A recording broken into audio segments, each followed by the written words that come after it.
Perhaps we need some outside universal threat to make us recognize this common bound. I occasionally think how quickly our differences worldwide would vanish if we were facing an alien threat from outside this world.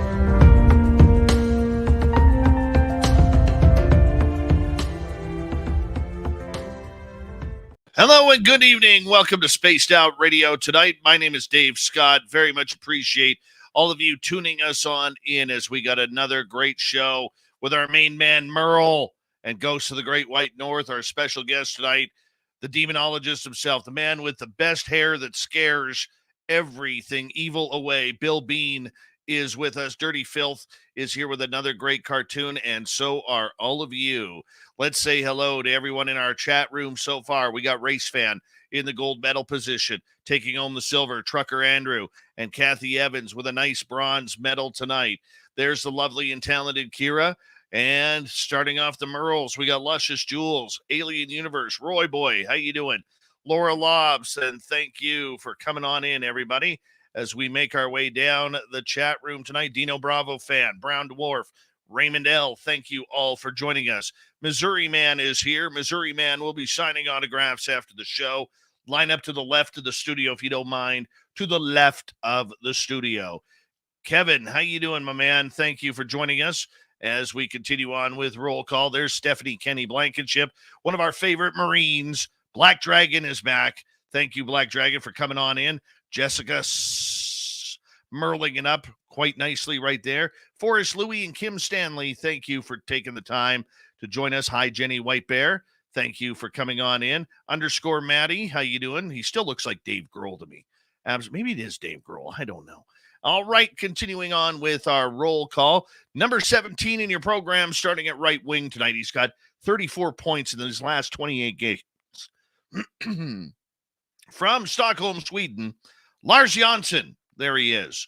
Thank you for joining us, Lars. D. Seifa, thank you for coming on in as we continue on with our roll call tonight. Scrolling on down, there's Pixie Lara. And who else do we have here? We have, let's see, W. David Page. Doug Shelby is here. The Doug Shelby has arrived, which means we can officially start this show. Continuing on, Paramarv, thank you for coming on in. Hi, Dirty Filth in the chat room. And who else do we have? We have, well, let's take a look here because there's a lot of Merling going on. W. David Page, thank you so much for kicking off the super chat tonight. We very much appreciate your love and support. It's a great way to support what we do on this show on a nightly basis. And, of course, Forrest Louie, thank you so much for your super chat. We very much appreciate your support each and every night here, my man. The Bull Don Philly, welcome to SOR chat. Thank you so much for joining us. We appreciate that. And don't forget to hit that subscribe button and ring that bell if you're new. Just another guy named Harry. How's it going? Deer Slayer, what's happening, my man? Hope you're having a great night. Scott Rosen, Roger Blair, Evan Walters, what's happening? Hi there, D. Henderson. D. Henderson will be signing autographs after the show as well. Line up to the right of the studio, if you don't mind. To the right of the studio. La, la, la, la, la, la. Bright. Thank you for that great super chat. Very much appreciate your love and support. Say hi to Science Bob for us, will you? Hello, John Swan. It's been a while, but you're still good to merle it up. Right on.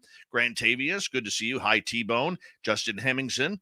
And let's see who else we got here. Scrolling on down. We got Merle, even Merling himself. Very nice Merling, Merle.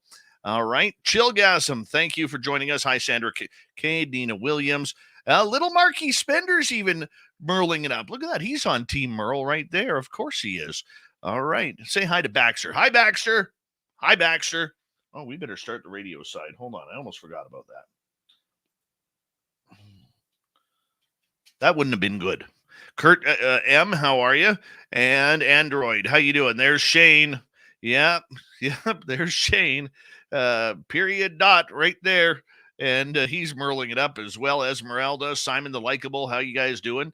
Thank you for coming on in. And we're running out of time. Nick Adkins, Michael Fontaine, Mr. Cowley, welcome back to the show. Anna, how are you? Thank you for joining us. Robert Lamoth, Candy Wolf, Nicole Perron, where have you been hiding? Good to see you back. And let's see here. Skip to Malou, Justin Dale, how you doing? Welcome back. And oh gosh, we're running out of time. Stargazer, Bobbert, how are you guys doing? Mig Twinkle, how are you? Welsh Hammer, thanks for coming on in. And let's see, can we make it? Rono, thank you for joining us. And you know what? That's it. I need a favor, everyone. Let's get those horns up. Let's rock.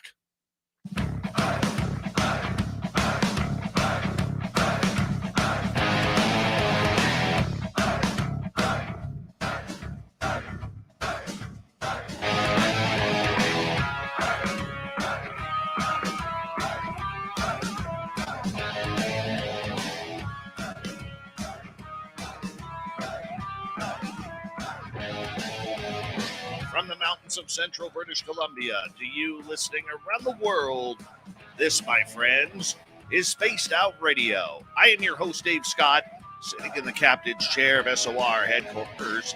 We welcome you to tonight's show on our terrestrial affiliates around North America, digitally on Odyssey Radio, TalkStream Live, and KPNL.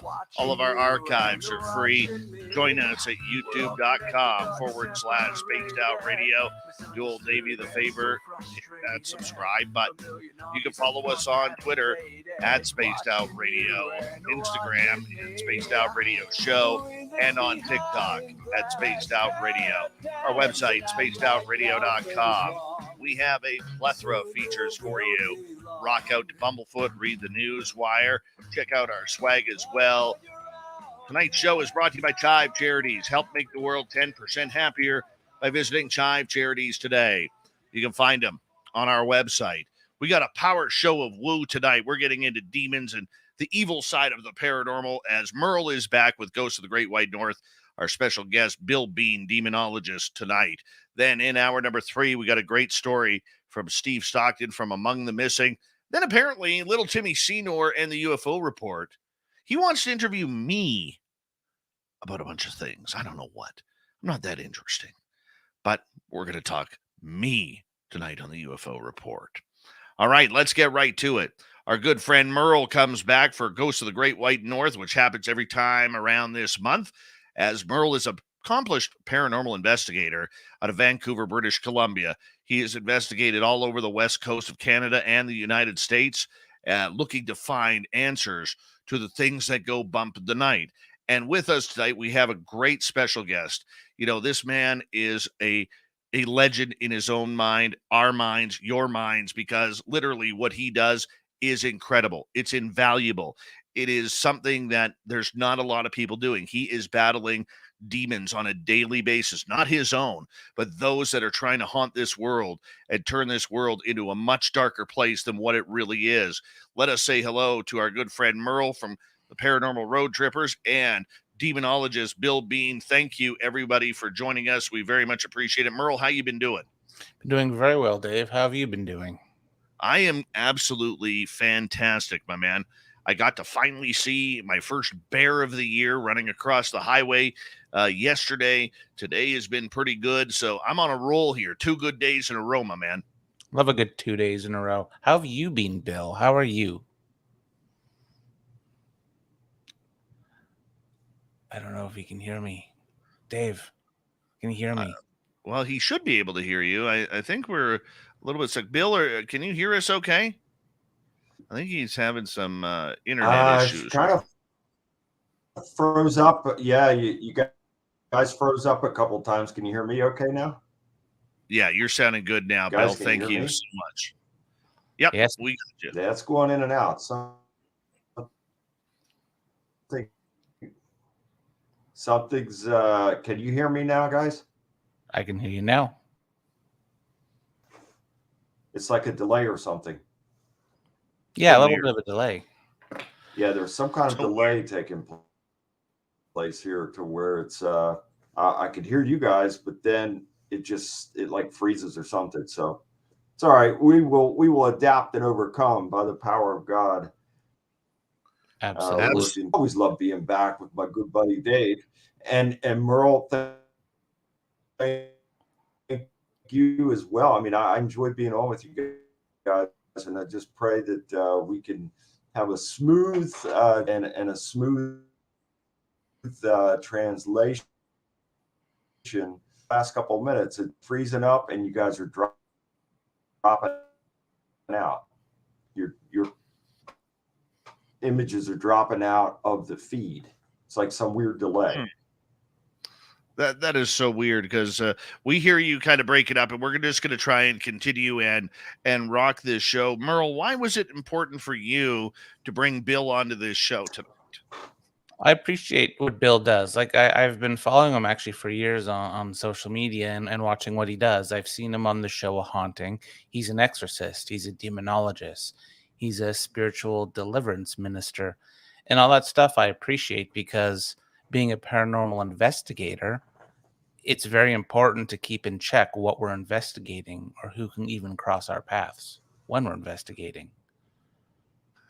Yeah, I find that very important and as well. And you know, the one thing that Bill has done, he's gone literally to hell and back in order to try and find answers to what is going on this planet. And there's not a lot of people who do that because there are so many people, Merle, when we look at the paranormal, they're there for selfish reasons. They're there for their own playtime. They're there for their own thrill seeking.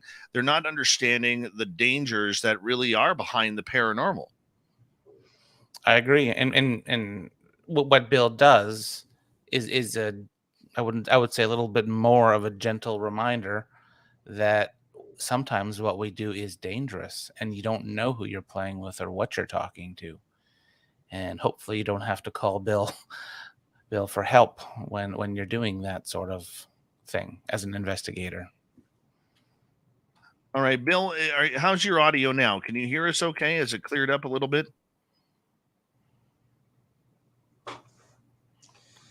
Guys, can you hear me okay now?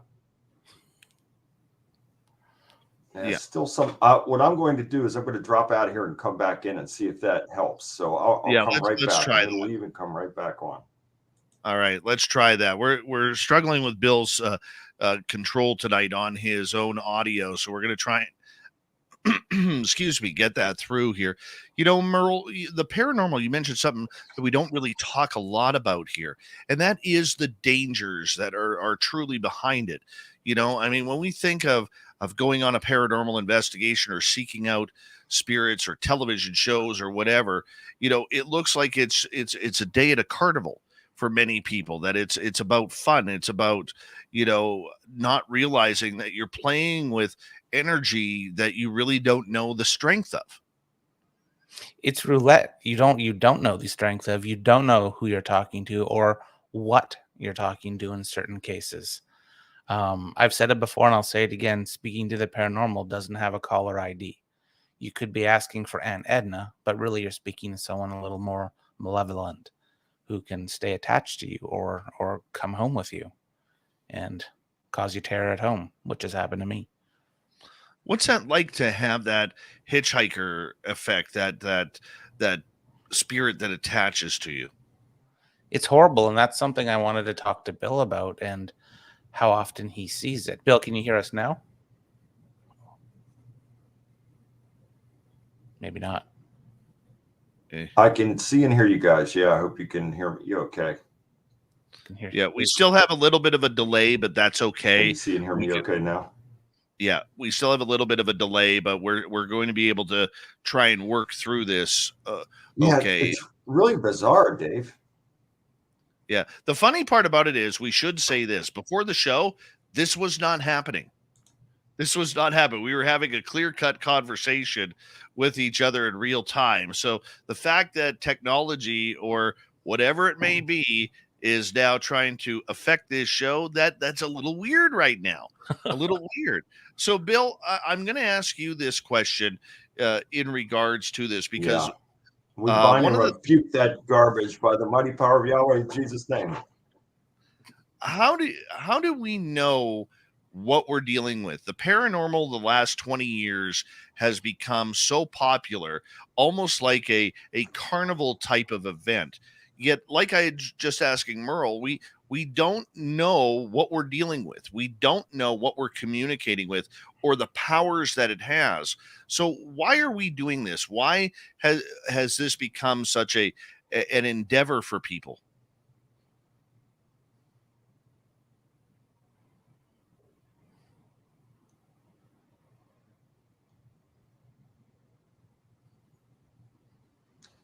David, cut off again, and I'll answer. I feel that we are in perilous times now, and I'm speaking as a minister, a spiritual warrior, a man of God, and I'm seeing things that are taking place in this world now that I haven't seen before. And I have always been busy throughout my career,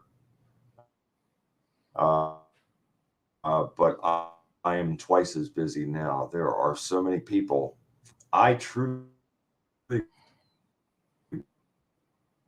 believe,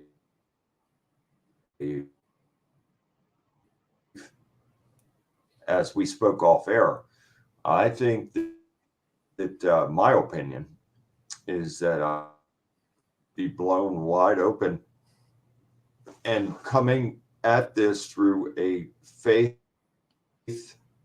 perspective.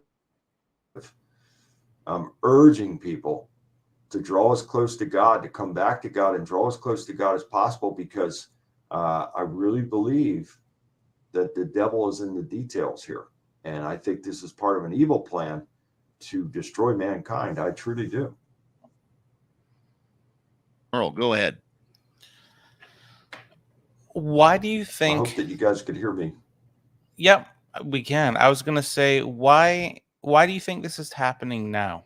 With the way society and the world is going, or is there something greater happening?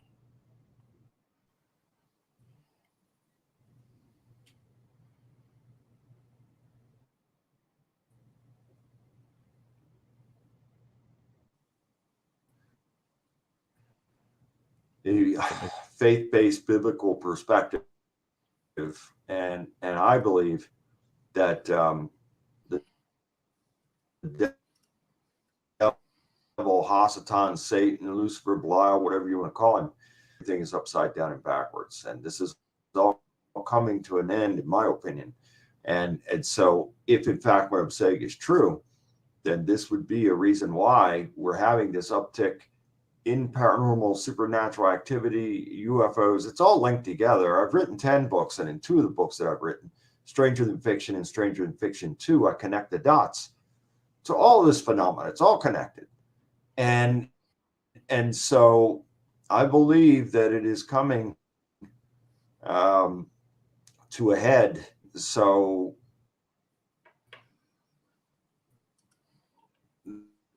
this is why so many people are suffering. This is why also so many people are witnessing whatever it may be, cryptids, the Bigfoot, the Sasquatch, Sabe creatures are very much a part of this. Dave and I have spoken about this before. I believe, and again, these are my opinions, cast the devil and a third of the angels, the Benai Elohim, the sons of God, out of heaven. They came down here in flying craft. Psalm 68:17 says the chariots of God are 20,000. So UFOs originate with God, in my opinion, and he created these divine Merkaba chariots. And so the devil and a third of the rebel angels were cast out of heaven. I believe they were cast out in those flying chariots that came down here, took human women, produced a hybrid offspring of giants called the Nephilim. The Nephilim were evil, and supernatural creatures, obviously. And Yahweh created the great flood to rid the earth from them and of them. But unfortunately, I believe that some of them escaped in those flying Vimana UFO craft to places like Mars and Saturn until it was receded. And I also believe that some of those beings went into the woods and forests and had unnatural sex acts with apes, bears, dogs, wolves, and you name it. And that is the big brain. So everything is very much connected, in my opinion. And I hope Bill, that you guys could hear that. Yes, we got that. Bill, do you feel that, we're also seeing a lot more people have this thing that is known as the hitchhiker effect, where they go into certain areas. They may not even be on a paranormal investigation, but all of a sudden they seem to be bringing spirits home with them, whether they're friendly or not friendly. And it seems to be causing a lot of people some concern. Where do you stand on this hitchhiker effect? Yeah, absolutely. So we got to be careful that, yeah, no, you're right, Dave. And we've got to be careful of doorways that are open, because the devil, he deals in legal rights. So he can go to God because he's still very much under the authority of God. And he could go to God and say, well, I could be in this person's life because they've opened this doorway and they're doing this. The devil, by legal right, could mankind because of man's free will. So how does one shake one of these hitchhikers?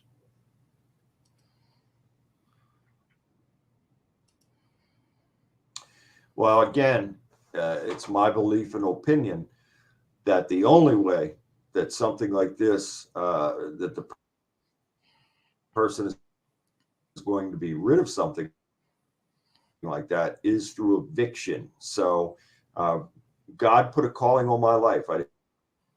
I very much resisted it for a long time because I thought, I'm not going to immerse myself in this. I've just gotten out of this sufferings. I'm not going to immerse myself back into this on the behalf of others. But God had another plan for my life, and I perfectly understand it, because I couldn't be here where I am now and helping other people had I not been there to suffer. So the only way that, when a person picks up these types of attachments, the only way that they're going to go is they have to be evicted through the power of God working through me, or whatever agent of God comes to help the person. That's the only way they're leaving. Otherwise, they are staying by legal right, and they'll continue to feed. And what they want to do in the demonic realms is they want to lower the frequency and vibration of others, or the affected, targeted individual. The whole world and all of life operates on frequency vibration. And that is because of God speaking the world into existence. He did so by the frequency and vibration of his voice. So therefore, if our frequency and vibration is on high, life is good, life is moving forward. Nobody has a perfect life. We all have a person is on low frequency, low vibration, life sucks. And it's one bad thing after another. It's like the person has a dark cloud over their head. Nothing ever goes right, nothing ever will go right, and there never seems to be a solution.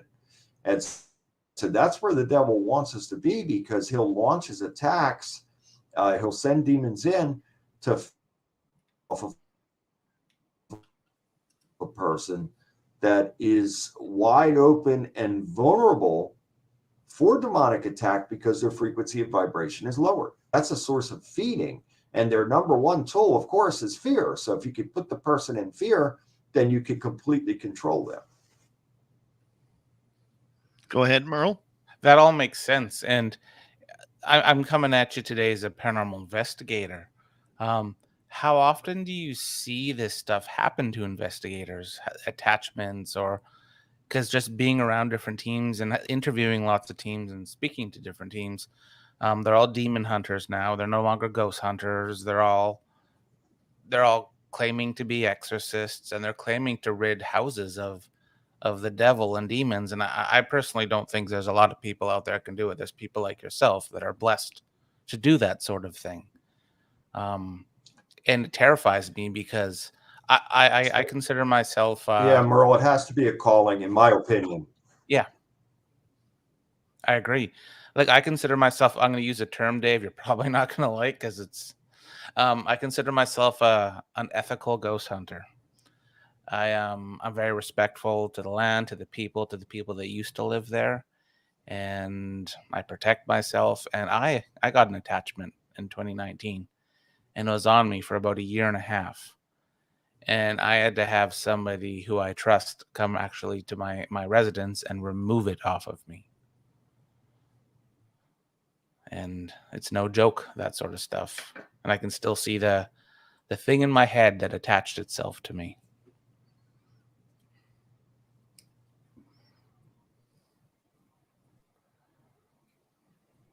Are we lagged again? I think he might be frozen. His hair looks fantastic, though. You like that, ethical ghost hunter?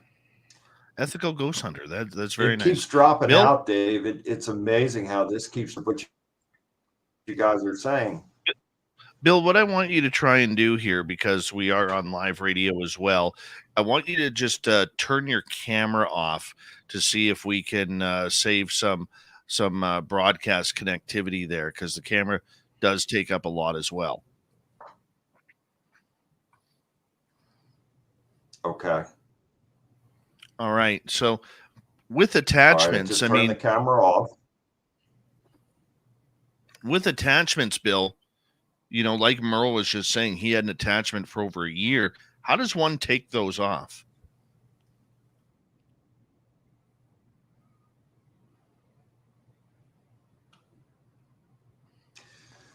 In my opinion, it has to be removed by an agent for God through a spiritual deliverance. And it's really an eviction. That's what it is. I mean, you're by the power of God working through me. He works through me to evict these things. So they have to be, and we have to be very careful when we're doing this as well, because I've seen in some of the churches, these pastors that'll gather all these people up in the churches and they're casting demons out and all this stuff. And that's all well and good. But for me, I have to call on God's, Yahweh's angels to come and take those demons into custody. If you do not do that, then you can cast demons out all day long and they can jump into other people and places and things. And I've seen that in those churches. And so we have to be very, very careful. If ever there was the disclaimer, don't try this at home, it would be for this. You'd be shocked at how many people who were or are ghost hunters or, you know, people TV, you would be shocked at how many that have heard of strongholds and hitchhikers, like you say. You would be surprised. Merle, we got 1 minute. How does one avoid getting a hitchhiker in our field of paranormal investigating?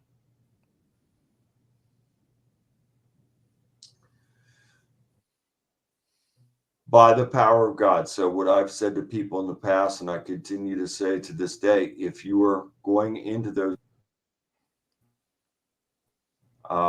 you must protect yourself. And the only way that you're going to protect yourself is by invoking the power of God. So call his giant warrior angels to protect you. And if it's a group, whomever, for his blessing and his favor and his empowerment and his protection. And if your intentions are good and right, that you want to help people, be there. He will protect you. However, there are those out there, the intentions are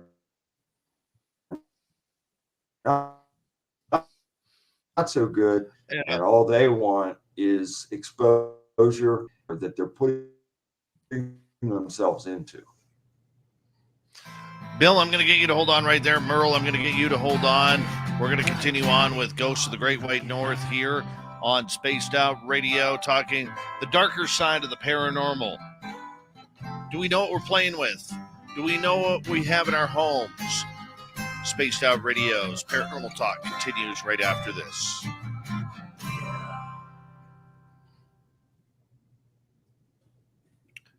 Bill, are you plugged in?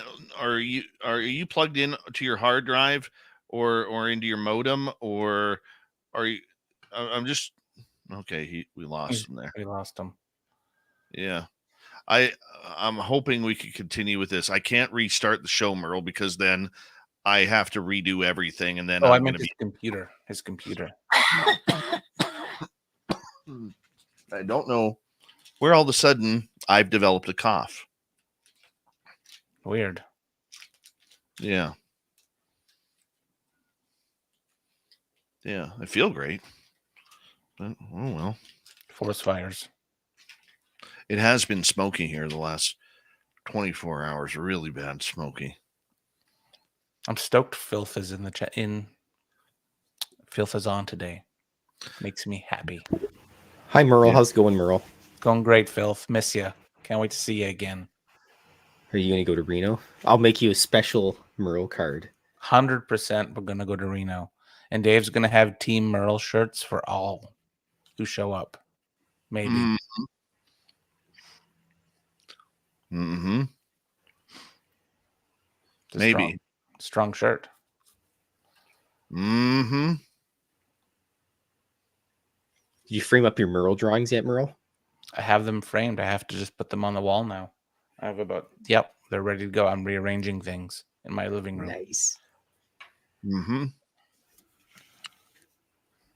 I'm sure Bill is there he is. Yeah, I tried again. Can you hear me okay this time? Yeah, are you plugged into your modem? Like hardlined into your modem? Yeah. Yeah. So are you using Google Chrome or Firefox? I just got rid of the Chrome and then came back on Firefox here. And it seems so like far I can see you guys okay, but there's still some sort of delay a little bit. Yeah, it's not as bad as it was. Both of you clearly now. I'd say before it was dropping out. Yeah, it was dropping out really bad. Yeah. Well, we're gonna run with it, and you know, the best part about it is when yours freezes up, your hair looks fantastic. So you don't need to worry about that. You're looking beautiful, my friend. Thank God, right? I'm thankful at 57 to still have hair. Uh-huh. Yeah, I know the feeling. I know the feeling. Yes. Praise God for that. Merle, he's a young guy. He doesn't have to worry about that for a while. No, I hear you. Wears. Yeah. Yeah, the only guy I know who gets rosy winter cheeks in the middle of summer. That's me. Allergy. Yeah, it's awesome. Yep. Oh, is allergies, Merle? It is. I'm actually allergic to carrots. Merle is allergic to carrots, and I had carrots in my dinner today. Yep. Oh. So that's why this happens. Wow. Yeah. Goodness, I didn't know that. Carrots, corn, and celery. Really? Those are my allergies. Wow. How can you have corn on the cob? I eat corn. It just makes me feel bloaty. Carrots makes me go rosy, but celery, don't make any plans. Really? if I eat it, yeah. So. How? Celery is just water. Celery is water. I know. I like last Christmas. I had stuffing, and as soon as I took a bite, I'm like, oh God, I can taste celery. Merle, did you ruin Christmas last year? I didn't. Totally. I was the victim, Filth. Totally ruined Christmas. Oh boy. Yeah. Oh, no. Merle's the kind of guy who eats corn on the cob with a fork. Merle's the kind of guy that'll buy pre-cut corn frozen and then put it in the oven. Mm-hmm. Nice. Well, I would be praying for you, Merle, that the allergies pass quickly and you get back to normal. Yes, please. All right, we got 1 minute, guys. I'm so glad that I could see you guys and hear you now. Okay, gotcha. This is good. Mm-hmm. Better. All right, Merle, when we come back, I'm going to throw right to you. Get Bill warmed up here, and And Dirty Filth, the piece of art's looking great tonight so far. Can't Mhm. wait to see what it looks like at the end. I want to say thank you to W. David Page, Louis, Lala, and W. Decker for the great super chats. It's a wonderful way to support what we do on this show on a nightly basis. So thank you so much. The just so everybody knows that our Space Travelers Club is now open. We are looking at adding more here in the next little bit to make you guys all happy. And thank you to Mennonite Abe, who yesterday became our first subscriber of the Space Travelers Club. I'm going to put the link in the chat room. And here we go, everybody.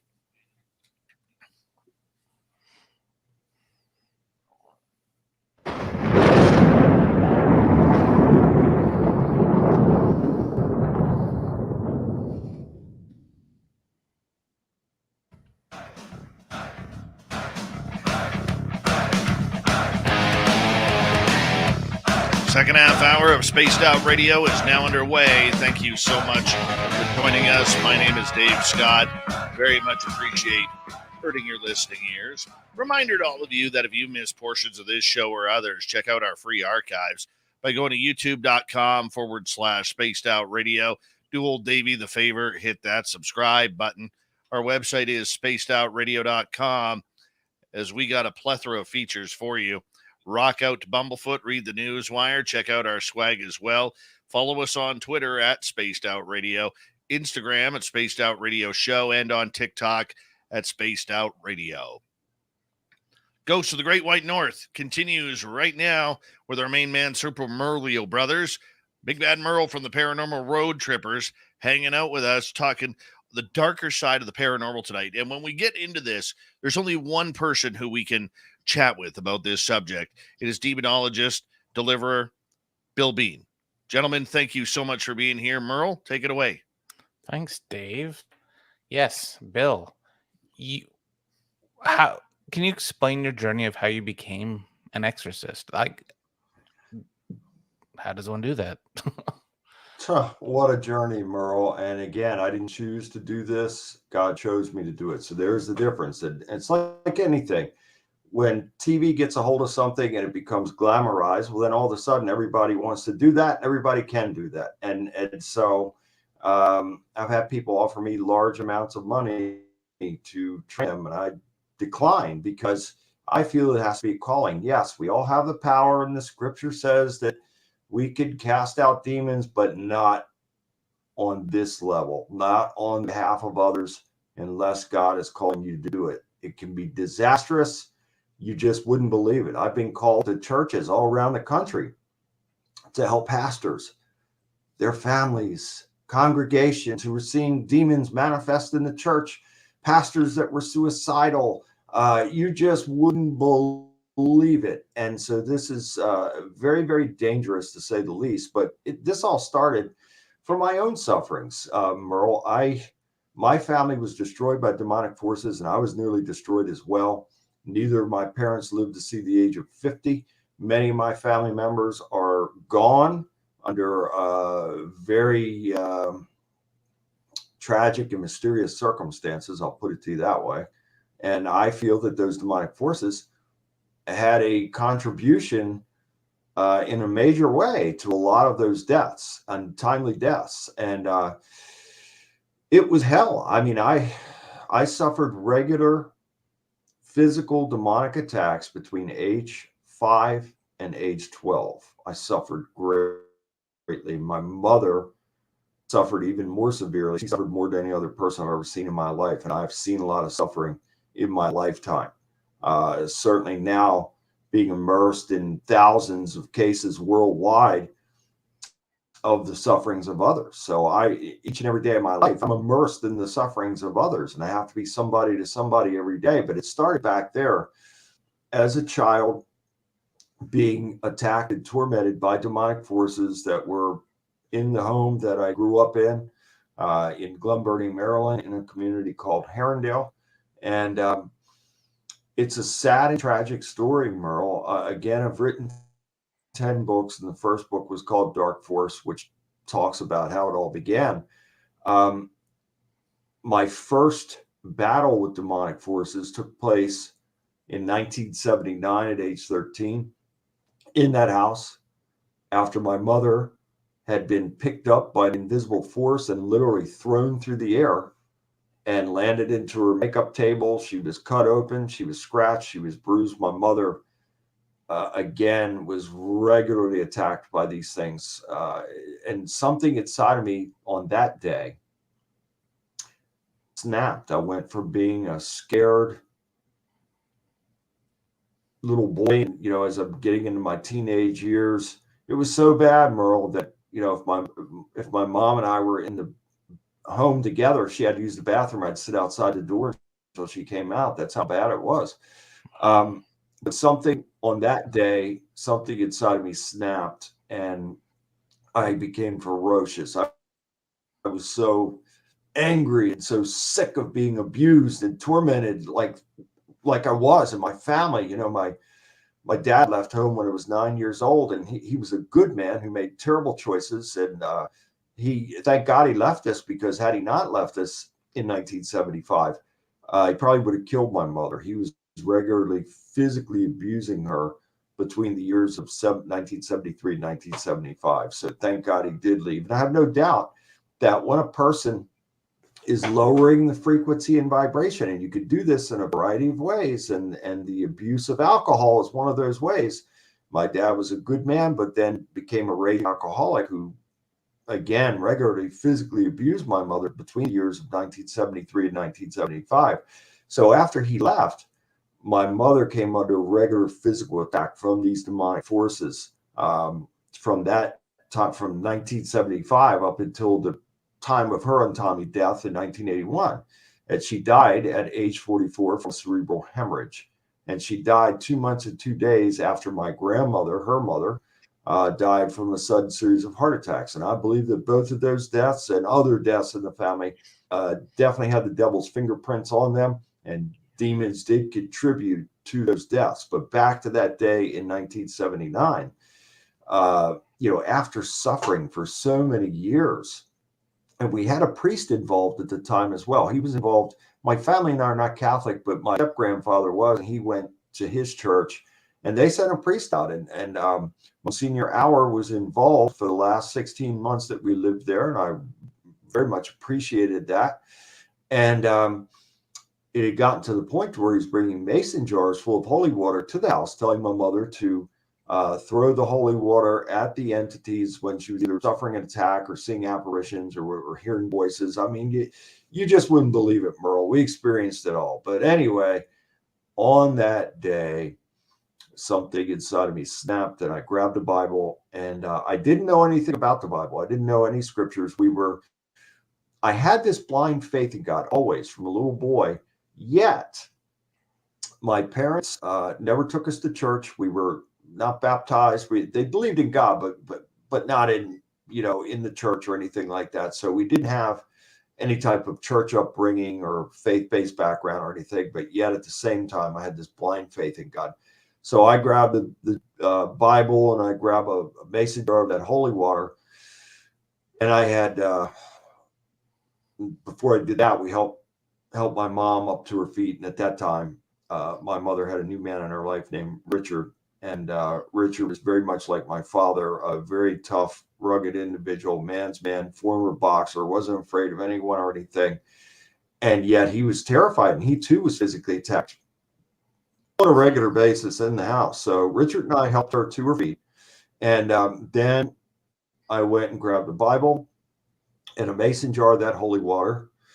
And here's where I made my mistake. I should have been binding and rebuking and casting them out. And what I did was I commanded them to show themselves. And as I was doing that, and so it was my mother and Richard, my grandmother was present, her mother, Dora Harvey, my aunt, my mother's sister, and her boyfriend. So it was 5 adults with this young boy. They were all terrified. I was enraged. And I commanded them and demanded them to show themselves. And as I did this, it was like a scene from a horror film. The house actually was shaking. Things were falling off the walls. Doors were opening and slamming. And again, the adults, they're terrified. I mean, obviously the trauma just from seeing what took place with my mother, and now I have stirred this nest up worse by commanding them to show themselves. And believe you me, they were putting on a performance and a half. And so we go up the hallway. The adults are standing behind me in the dining room. I would probably guess 6, 8 feet behind me. And I continued to command and demand these entities to show themselves. And at one point they did. And just several feet in front of me, the adults were standing behind me in the dining room. I was in the living room. And these entities appeared in like greenish, yellowish beams of light. And there were 4. And one had the look, we call it the Undertaker. It was this entity dressed in a black suit, chalky white skin, black eyes. Then another, and this is, these 4 were regularly attacked. Actually, 3 of the 4 were regularly physically attacking my mother. And every time I suffered an attack, I couldn't see who it was or what it was, but my mother saw these entities. And the second entity was a male entity with short, curly red hair, long scar down the left side of the face, chalky white skin, black eyes. The next entity was a female, long, dark hair, long black gown, looked like a witch. And then the fourth entity is what I call the dark force entity, which was a hooded black figure with glowing red eyes. And we saw them clearly for several seconds. And then they didn't just suddenly vanish, they just dissipated. And as they dissipated, there was a calm that came over the house, and everything chaotic had stopped. And then we all got out of there. And my mom and I and my brother, we went to Richard's house for the weekend. Richard was begging my mother to move in with him anyway to get out of that. But what happens is when people come under that type of attack, it is a stronghold. It is a form of demonic oppression, which they wanted to lead to the final piece of their puzzle, demonic possession, a full demonic possession. But we were absolutely under every type of stronghold that you could think of, including demonic oppression. And so it got to the point to where when you're in that, you don't want to leave it, because now you expect these things to happen. I said in the first book, it was like prisoners being in a POW camp, that you become resigned to the situation, and you start to take everything in stride. You expect it to happen, and then you become sort of like zombie-like. And these are all the final stages from demonic oppression going into a full demonic possession. That's what the game plan. The devil has a playbook, and man, he will roll these things out right out of his playbook to reach the end game, which is kill, rob, and destroy. And he wants people to become possessed like that, because when a person comes under that full possession, they give up the will to live, they give up the will to fight, and then those demons can take over, and they literally unplug that person's mind and they plug into the host body. So that's why when a person is under demonic possession, they don't remember anything when these, incidents and events are taking place, because their mind has literally been unplugged and this external force is plugging in, and now they are navigating that host body.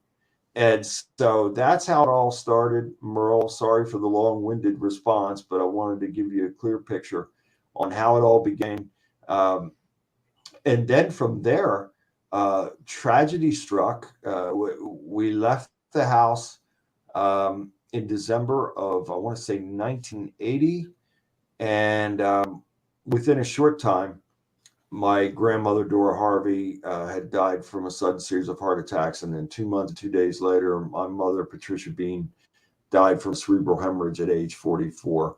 And my world was changed forever, as if I hadn't suffered enough throughout my childhood. Now the 2 closest people to me in my life are suddenly gone. And I was seeking death, to be honest with you. I was on the edge. That's how I lived my life, on the edge for a long time. I was very depressed, very empty, very bitter. Uh, just I felt like I just didn't want to be in this world anymore, and I wasn't going to slit my wrist or take pills, but I wanted somebody to come up and put a gun to my head and pull the trigger. I really did. I was seeking that. Been through many life-threatening situations throughout my life.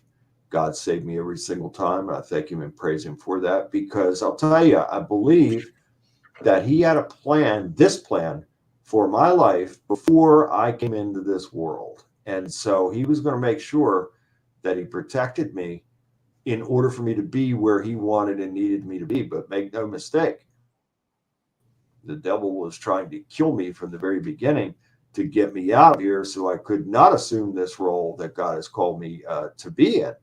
And so it wasn't until one day later, I'd say probably in my 20s, that I started to consider faith. And then, yeah, it was probably early 20s. And I asked God to help me. And back then, I grew up on the streets. I hung out with the worst of the worst people, some of the worst of the worst people. And most of those people are either dead or in prison now. I could have been there myself. I drank, I did drugs, I was violent, you name it. And so one day I had an epiphany that I could do better and be better. And then maybe I didn't want death, and maybe I would ask God to come into my life and guide my life. And that's exactly what I did. And I asked Him to please take the urges to drink and use drugs away from me, which He did. I never went to one AANA meeting ever. He completely took it from me because of my level of sincerity. I didn't want that for my life anymore. And then I had to work on trying to have some type of, because I very much had a self-loathing and a feeling of not being worthy to be any type of positive contributor to the world in any way, shape, or form. Therefore, in having that mindset, I had the outlaw mindset that if I can't be a contributor to the world, then I will try and create destruction for others. And so that's the mindset and the pattern that I had for a long time, but it all changed when I was sincere in wanting to make God first in my life. I asked Him to please help me, to please take it from me, and to help me to transform and really destroy the destructive behavioral patterns, because that's very important. You could talk about faith all day long, but if you're still in those types of destructive behavioral patterns, you're not really walking in faith. You're saying words, but you're not really walking in faith. We have to destroy all those patterns and build new behavioral patterns and sever all the ungodly soul ties that we've created, throughout a lifetime by association with some. And so it's a process. And my process was 2 steps forward and 3 steps backward because of the behavioral patterns that I was still immersed in, that eventually I was able to break out of. I thank God and praise God for that. But I found that the more I was sincere in my faith and the closer that I was drawing to God, the closer that He was drawing to me. And I was starting to see blessings coming into my life. And that really, really, and another thing that stopped me for so many years from telling my story was that after the deaths of my grandmother and mother, I had to quit school in the 8th grade. I lied about my age. I went to work for a construction company. That made me even more bitter. And I was working with some hardcore individuals. That made me a hardcore individual. And so I felt intellectually inadequate, that I could not present my story in the way that it needed to be presented. That held me back for a long time. But when I truly decided to make God first in my life, everything started to change, and I started to thirst for knowledge. Knowledge is power, and power perceived is power achieved. And I thirsted for knowledge, and I studied. I studied for 4 years of serious biblical studies, ancient history, religion, you name it. I've studied it, and God has blessed me with wisdom and knowledge far beyond anything that I could ever imagine in my life, and I'm thankful to Him for that. But that's what really started to build the confidence in me that perhaps I could be a blessing and a help to someone. Because when I went out there, it started 1996, I actually started telling my story. And a lot of people were coming to me saying, can you help me? You know, this is going on. I couldn't help anybody back then. I wasn't a spiritual warrior back then. But when I really was sincere in making God first in my life, started these studies, then became a non-denomination ordained minister. And then I started going out. Probably the first case was in 2012, but then on a regular basis, 2013. And then by 2014, I was traveling everywhere. I've helped people all over America and 55 other countries as well, and counting. And that in itself is absolutely miraculous that God could take someone that was so damaged, so abused, and have such a hellish life from childhood, going up, and then, save me and transform me, and then put a calling on me that I truly could be in this position to help people become free from evil. We got about 3.5 minutes to go before we have to go to break at the top of the hour. Bill Bean is the special guest on Ghosts of the Great White North tonight. Bill, in the next hour, I really want to get into, what you do, deliverances and dealing with evil entities, because for many in the paranormal, whether they're psychic, whether they're intuitive, whether they are in positions like you, they always the common consensus is, there aren't a lot of demons out there, but when there are, it's brutal to deal with. Where do you sit on the whole demon level? Are we swimming in demons, or are we, are they far and few between, but when they are there, they bastardize whoever they are around? How do you stand on that? I believe that we're swimming in them, Dave, and they just look for openings. That's all. So just like God assigns angels to each and every one of us, the devil will assign demons, because he mimics everything that God does and puts a vulgar twist on it. Yeah, I agree with that, and that's one thing. Just bringing up paranormal investigating again, you don't know who you're talking to when you're investigating, and I know a lot of investigators make themselves intentionally vulnerable to try and make communication. How do you protect yourself from that? Well, it's a big mistake, because again, the devil deals in legality. So if he has a legal right to be there, and that's a legal right. So even in my family's case, what started that whole thing was over 100 years ago. Two family members conjured those demonic forces through ritual invitation and invocation. And that's how the whole work started. So if you're opening those doorways, the devil's going to send demons in to kick them in. And if you're not protected by God, then you're in big, big trouble. It's just like these people that go out, and I've seen this time and time again, people that say all of a sudden they're, they're a demonologist, they're an exorcist, and they go out and start doing these things, and guess what happens? They get hurt real bad, and the people around them get hurt. And that's out of the Bible too. There's the 7 sons of Sheba that went and tried to cast these demons out on their own accord, and they got torn to shreds. And that's why I keep saying this has to be a calling from God. Otherwise, the person is putting themselves in mortal danger. I agree, and that makes it crystal clear. Like for me, like to hear things like that just from reading and talking to other teams. You do need to have a call on to do that. I think it's a learned thing, but I think it's more than a learned thing, if you get what I mean by that. You need to have that to be Absolutely. touched, so to speak. It's just like a person that says, okay, I saw the cop show on TV, so now I'm going to be a cop, and I'm going to run out there and be a cop, and I'm, I can do this because they can do it, or the firefighters, I can do this because they do it. Well, there's a lot of training involved in being a police officer, firefighter, or whatever it may be. Now, you could do those things without a calling from God, but when we're talking about this arena, I absolutely believe that it has to be a calling from God. Otherwise, boy, oh boy, you're stepping into something that you cannot step out of. Once you cross that threshold, you're not going back. There will be a target on that person for life. And what are on that note, we're going to go to commercial break here at the top of the hour. Goes to the Great White North with our main man Merle from the Paranormal Road Trippers. Continues. Special guest Bill Bean is here tonight, hanging on out, talking about the darker side of the paranormal. How do we deal with it? How do we fight it? How do we make sure we're safe? Spaced Out Radio continues with Hour 2 coming up right after this. Stay tuned.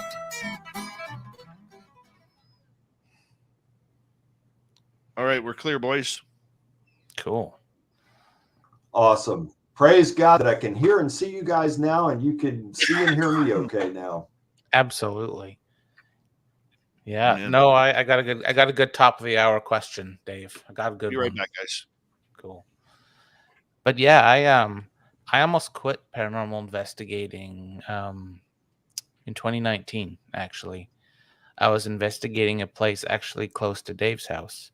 And I'm very mindful of every location I go to. I research the people that were there, died there, like everything. I don't just go there and say, "Come at me, bro." You know how you see on TV. Oh, Yeah, it gets me going so much when people are like that. But I was in one of the that's building. called TV production, Merle. It is, yep. Bring in, come at me, knock 10 times, right? But yeah, no, I was in a historic building, and my gut told me not to go in, but I did. I just thought it was just fear, right? Because you're investigating. But towards the end of the night, I saw something in the corner, and it looked like a charred person. It was all black, and it had yellow eyes, and it smiled with like really white teeth at me. And it was like it was kneeling down, looking up at me. And apparently that thing was attached to me for about a year. No. And I had a person in the Vancouver area that came to my house. I don't want to say exercise, but removed it from me and removed it from my house and sent it back to where it needs to go. And after that, I was like, oh man, why do I do this? Right. So, but yeah, for me, you're right. And what you've been saying that the devil has familiar spirits that can impersonate. So they're demons that can impersonate the little girl or the little boy or whatever it may be. And then once the person has, opened up, anything can happen after that. And it's like using all the different tools. There's no caller ID in who's coming through to you. And I think sometimes when teams are looking for the more darker things, for the more dramatic reactions, I think it bites them in the butt sometimes. I'd rather speak to old, lovely Aunt Edna than like the dark guys. You know what I mean? So. Yeah.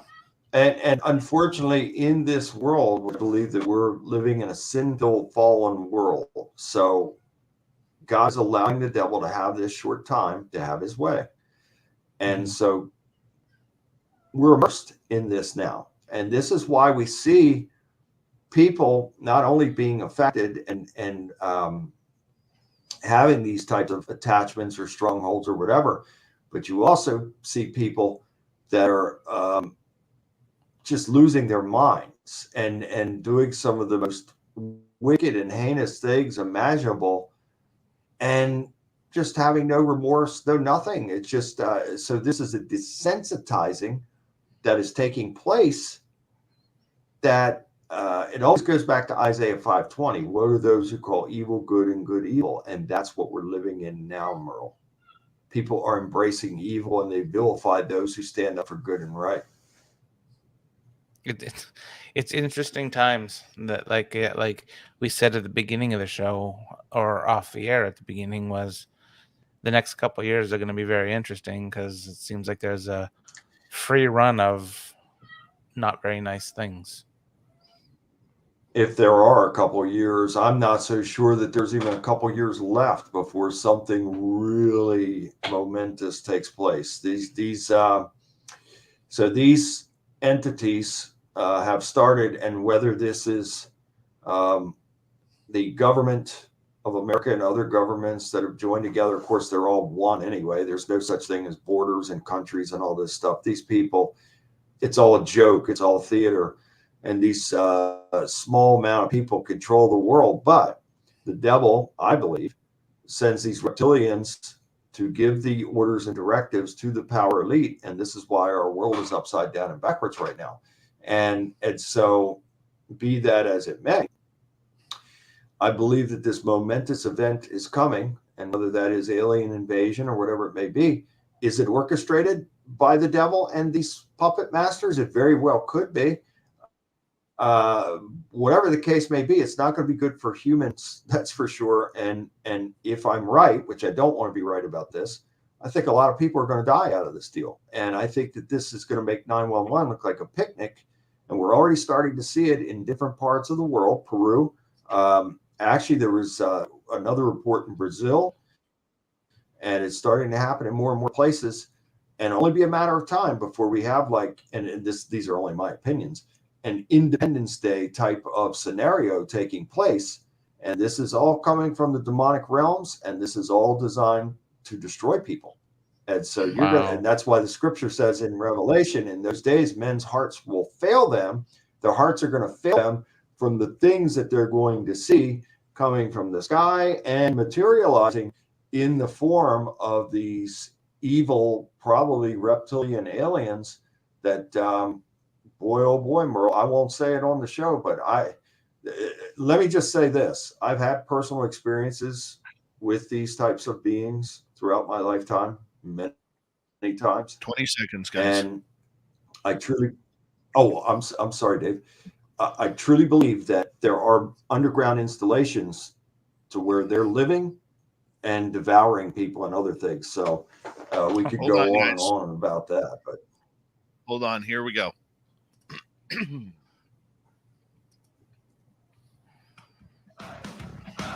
You're listening to Spaced Out Radio with Dave Scott.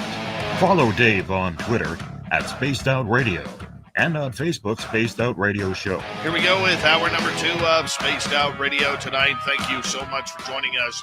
We very much appreciate earning your listening ears wherever you are on this beautiful planet we call Earth. Hello to everyone listening in on our terrestrial affiliates around North America, digitally on Odyssey Radio, TalkStream Live, and KPNL. All of our archives are free.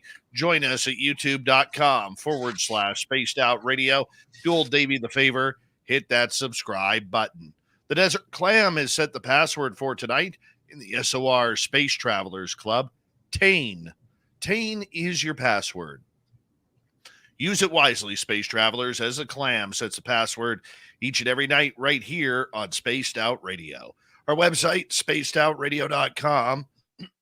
Excuse me. We have a plethora of features for you. Rock out to Bumblefoot, read the news wire, check out our swag as well. Follow us on Twitter at Spaced Out Radio, Instagram at Spaced Out Radio Show, and on TikTok at Spaced Out Radio. Here we go once again, continuing with Ghosts of the Great White North. Our main man, Merle, from the Paranormal Road Trippers, is here, and our special guest, demonologist and spiritual warrior, Bill Bean. And gentlemen, thank you so much for being here tonight. Very interesting show that we got going on here. Merle, take it away. Thanks, Dave.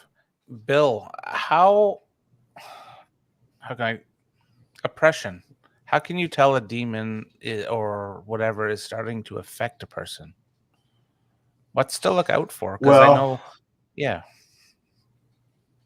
when a person comes under demonic attack, the beginning stages of that is sort of like what I would call an obsession. And this is where a doorway has opened for the devil to send these demons in and on and around a person. And so they could start to have manifestations. They might see manifestations of spirits. They may start having bad dreams. They may hear voices, disembodied voices. Could start to smell some terrible odors, the smell of sulfur, feces, rotted meat, whatever it may be. And then start to have a physical reaction. So when these entities manifest, they can cause a physical reaction as well. Like a person could have a lot of pressure in their head, ringing of ears, buzzing, where the person starts to feel disoriented. Again, we're talking about frequency and vibration. The devil knows how to manipulate the frequencies and vibrations. So that's designed to get the person in a state of fear and confusion. So when the target is put into that state, then the real attack can begin, because now these demonic forces have something to feed off. So the more and more the person becomes immersed in fear, trauma comes along with that, the more and more empowered and emboldened these demonic forces get. And that's when you arrive at the oppression point, to where the person now, is could be attacked, could be constantly in a state of fear from all these different, I call parlor tricks that these things do, put the person, the target, in a state of fear, confusion. The person, then, if they weren't already depressed, they become depressed, they become withdrawn, they will become isolated, and that's exactly what the devil wants. He wants, so it's divide and conquer tactics. So if you bring in the fear-based, trauma-based tactics into this, and then divide and conquer tactics as well, now you're going to overcome your target, unless there is a divine intervention. And it's going to require someone like me, by the power of God working through me, or whomever God chooses as an agent of his, to come in and get rid of this garbage. And but let me tell you, I have seen things and experienced things that 99.9% of the population in the world just wouldn't believe. Even if they seen it with their own eyes, they would believe it. Did that person just levitate? What was that voice coming from that person? A female that suddenly has a deep male voice coming from them. Did that person's eyes really change to all white or all black or all red? In one case, was yellow-green with reptilian slits. I've seen it all. The only thing that I haven't seen is a person's head spin all the way around. I haven't seen that, but I've seen just about everything else. I've seen people's limbs twist in ways that the human body can't, without snap, crackle, and pop of bone and ligament. I've seen it. And so if most people were standing beside me, they'd have to go like this and say, no, I didn't really, that didn't happen. I really didn't see that. I didn't hear that. I didn't feel that.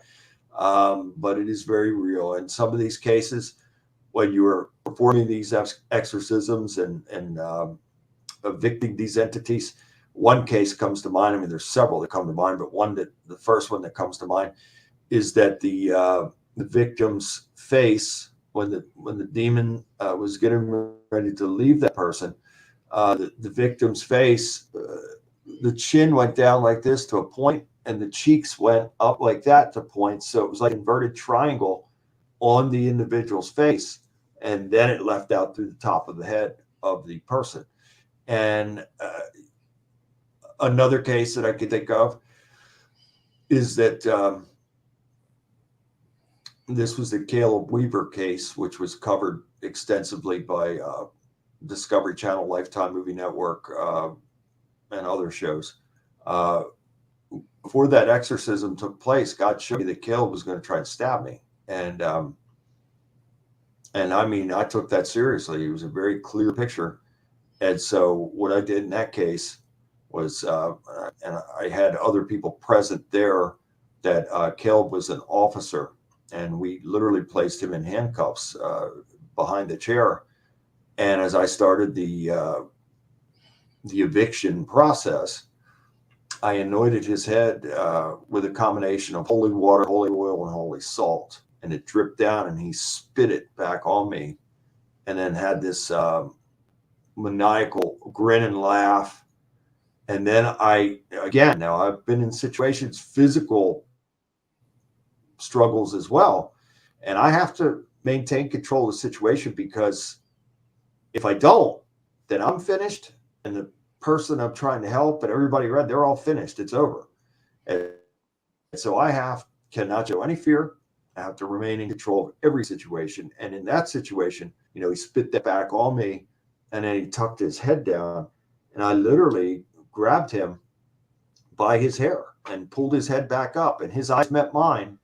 And when that happened, this anguished look came over his face, and his head went all the way back, and his head now, his face he's facing the ceiling, and this black garbage came out of his mouth, and that's when it all left him.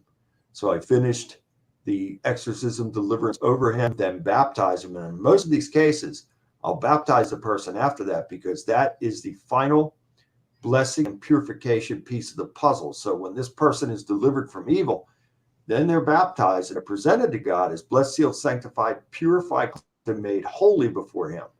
And then we have to sit down and put a game plan together for that person's life in moving forward. So there's a lot more to this than me just showing up and God working through me to cast out these demons. I'm every bit as much a counselor as I am an exorcist, spiritual warrior, whatever you want to call me. And so we have to sit down. We sit down in the beginning because I have to know everything. I have to know the person's story. I have to know it all in order to be able to break all the legal rights. So it's not that I want to know people's deep and dark secrets. I have to know them so we can get this stuff up and out and off and away from the person. Then we can proceed into spiritual warfare.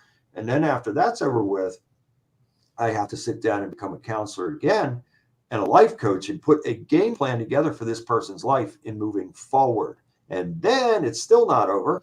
I have to go through the entire home and make sure that there are no demons hiding or lurking anywhere in there. And I'll give you one example. In 2014, I was helping a person in Gettysburg, Pennsylvania, very large home.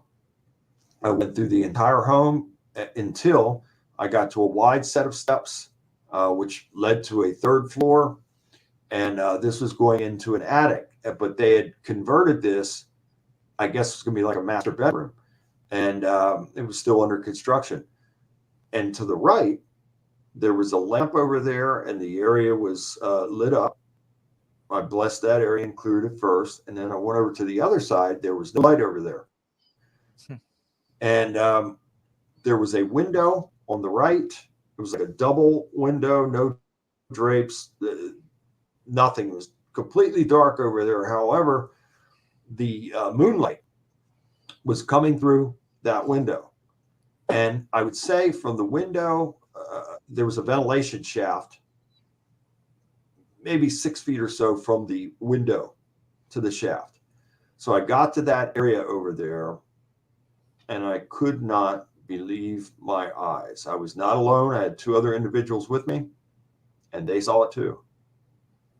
This entity was standing there in between the window and the ventilation shaft. It was at least 7 feet tall, all black, hooded entity with red eyes. I'd seen this before many times throughout my childhood and other times. And it had looked like folded in wings. It was like points coming up past the shoulders. And I had a Bible in this hand, and I had a holy shaker with a combination of holy water, holy oil, and holy salt in this hand. Now, I want you guys to think about this, and for the people that are watching and listening right now, think about what I'm saying to you. I was within 10 feet of this entity. Now, most people would either turn around and run. Some would faint. Some would soil themselves. I'm, again, within 10 feet of this entity. And it was only by the power of God working through me that I could withstand it. And I said, by the mighty power of Yahweh and his mighty and holy name in Yahshua Jesus the Christ's name, I bind and rebuke you, and I cast you out and command you to depart. And I shook that 3 times, and that thing let out a screech like I've never heard before or since, and it rattled the windows in the house, and it departed. Wow. Unbelievable. Do you still get scared? Do you ever get scared? No. And I thank God for that too. So I cannot have a spirit of fear, because if I have fear, then I've lost control of the whole situation. The person I'm helping, I've put myself in grave danger. and believe me, I've been physically attacked. I've been engaged in physical combat against these people. And it's not that I was trying to hurt anybody, but I had to defend and protect myself and subdue them from hurting me. I've had people hand me their guns saying, I want to shoot you right now. I've had people try to stab me. I've had people break glass and try to slash me with glass, bite me, spit on me, you name it. I've had it happen. And through it all, I praise God for protecting me. But through it all, I never showed any fear, and I can't show fear because I have to be in control of the situation. And that is why I say to you, most people can't do that. That is a calling from God. And so it's not for the regular person to be able to try this and say, oh, I saw him do that on TV. I can do that. Well, now you've put yourself in a position that it could be over for everybody when you're getting to that level. Absolutely. Have you ever been followed yourself? Have you ever been followed home by anything that you've cast out? No, and I praise God for that. But I will say this, that in some situations, I have come out of homes and would either have a UFO hovering over me when I come out of the home or a black copter. And so this is part of my journey as well. I've been under some form of surveillance probably for most of my life, but I really started to notice it in 1995. It still happens to this day. These black copters come out of nowhere. They're always over me wherever I go, different states, different places, you name it. You wouldn't believe it. I was even as far away as St. Thomas in the Virgin Islands, and was awakened. And this was a remote. I was in a resort area. I was helping a family there, but where I was staying was a resort. Saw no air traffic from the time that I was taken from the airport to the hotel. No, zero air traffic, but yet I was awakened by this copter, black copter, that was hovering right over. I went right to the balcony, looked, it was right there, and then it went away. And so whoever it is and whatever it is, I really don't care. I don't have a fear about that either, but it's been going on since 1995. And they make their presence known, and they are watching. And that thing went away right across the ocean and behind a mountain. That was it. It was gone. But these things happen. They continue to happen. I really don't care because I don't have a spirit of fear. I praise God for protecting me. But you guys just would not believe it. We could be here all night long, and I could list incident after incident after incident with either UFOs, black copters, you name it. Men in black. I've had some men in black encounters as well. So I know it's all very real. That's for sure. When you go out on a deliverance or you go out to help someone, what are the signs you are looking for that that somebody like me or anybody else wouldn't recognize to be normal? Well, the first thing, Dave, I would say is a feeling.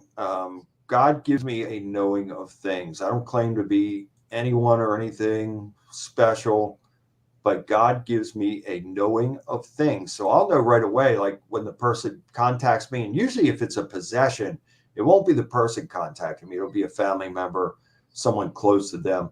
They'll be contacting me for the help. So, but God, He'll either give me a picture of what's taking place in my mind, or He will just give me an automatic knowing of what's going on. I've had some cases to where when I was pulling up to the residence, I saw the demons. God showed me in my mind. I saw where they were. I saw portals. These portals have to be closed as well because they use them. The devil and his demons use these portals, these access, just angels and spirit. They all use them. These are dimensional doorways, and they have to be closed as well. So, but I'm going to read to you from my website, BillJBean.com, some of these things. And usually, David, I'm glad you asked that question because not in all of the cases, but in a good amount of the cases, some type of trauma has taken place. And usually, unfortunately, that is due to the wicked and heinous act of child molestation. some type of violence against the child or mental cruelty or whatever it may be that puts that child in a high level of trauma. And when that happens, blood and secretions come out of the pineal gland and the adrenal glands, and demons are attracted to that like candy. It's really a drug to them, and it's a drug to the power elite as well. It's called adrenochrome. And so this is very real, and demons will stay on that person until, again, someone like me comes along by the power of God working through me, or whoever that agent for God is, to evict them. But so that's number one, high level of trauma that leads to experiencing demonic events and attacks. 2, playing with a Ouija board, invoking or inviting a spirit to come in. 3, fascination with the occult and dark ways. 4, deep depression, withdrawing from family and friends. That's out of the devil's playbook. 5, fits of rage, hatred, anger, evil thoughts. 6, hearing voices, seeing manifestations, having evil dreams. 7, listening to satanic music or taking in satanic films or TV shows or whatever. These are opening doorways wide. 8, suddenly developing superhuman strength. I've encountered that. 9, becoming physically abusive and having no memory of harming others. 10, wanting to sleep all the time. 11, abusing drugs and or alcohol, which lowers the frequency of vibration. 12, wanting to keep the home and room very dark at all times. 13, cruelty to animals.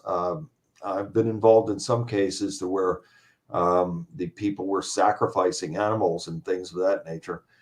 14, feeling cursed, and 15, wanting nothing to do with God and Jesus. Those are just some of the many things that you would be looking for. But number one to me is having that holy discernment that God will give me a picture or an automatic knowing of what is taking place. And then I have to get confirmation from the victim that in fact what God has showed me is true. And so that's why I need to know the person's story and what is going on, so I can have that confirmation, and then we can proceed from there in spiritual warfare. Okay, with 2 minutes to go here before we got to go to break, when someone is in dire need, how do they change physically? Is it a shift in their faces, shift in emotion? Both, Dave. I've seen it. I have seen people physically change. I have seen their eyes change. I have seen their face change. I have seen their lips and a smile go from a scowl, an evil sneer. I have so it goes hand in hand, and so the mindset will go with that as well. Because when I've seen people that were normal, just like we're talking normal right now. I've seen people in a normal state of mind and functioning suddenly glitch. And all of a sudden, the mouth turns down like this. It's an evil sneer. The eyes don't look like that person's eyes anymore. And now there's someone else or something else. I have seen that. Wow. Have you ever approached people like that to be like, I need to help you? Like when you've seen them like that? You got to be very careful in something like that. I mean, I would help anybody, and you guys wouldn't believe it. People have approached me in airports, grocery stores, restaurants, wherever it may be, asking me for help, and I would help anybody. But to go up to someone and say, hey, I want to help you, you got to be careful in that, because again, in today's world, if a stranger is approaching and saying, hey, I need to help you, they're going to go, who are you? What do you want? So it's a very slippery slope, and I have to let God guide me in that. But usually the person is drawn to me to come over and ask for help. But if somebody's glitching like that, I've seen that several times before, and I saw it before I was a spiritual warrior. So I haven't seen it in where I'm at now. I haven't seen a person in an airport or a mall or something like that do that, but I did see that in my younger years before I became the spiritual warrior. But if I did see it, what I would do is if I saw it tomorrow in someone, I would pray, not approach them.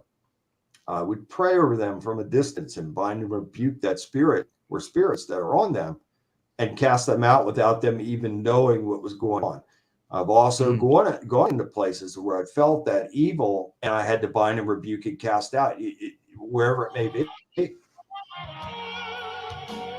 Well, let's hold it right there because we do have to go to another break here on Spaced Out Radio.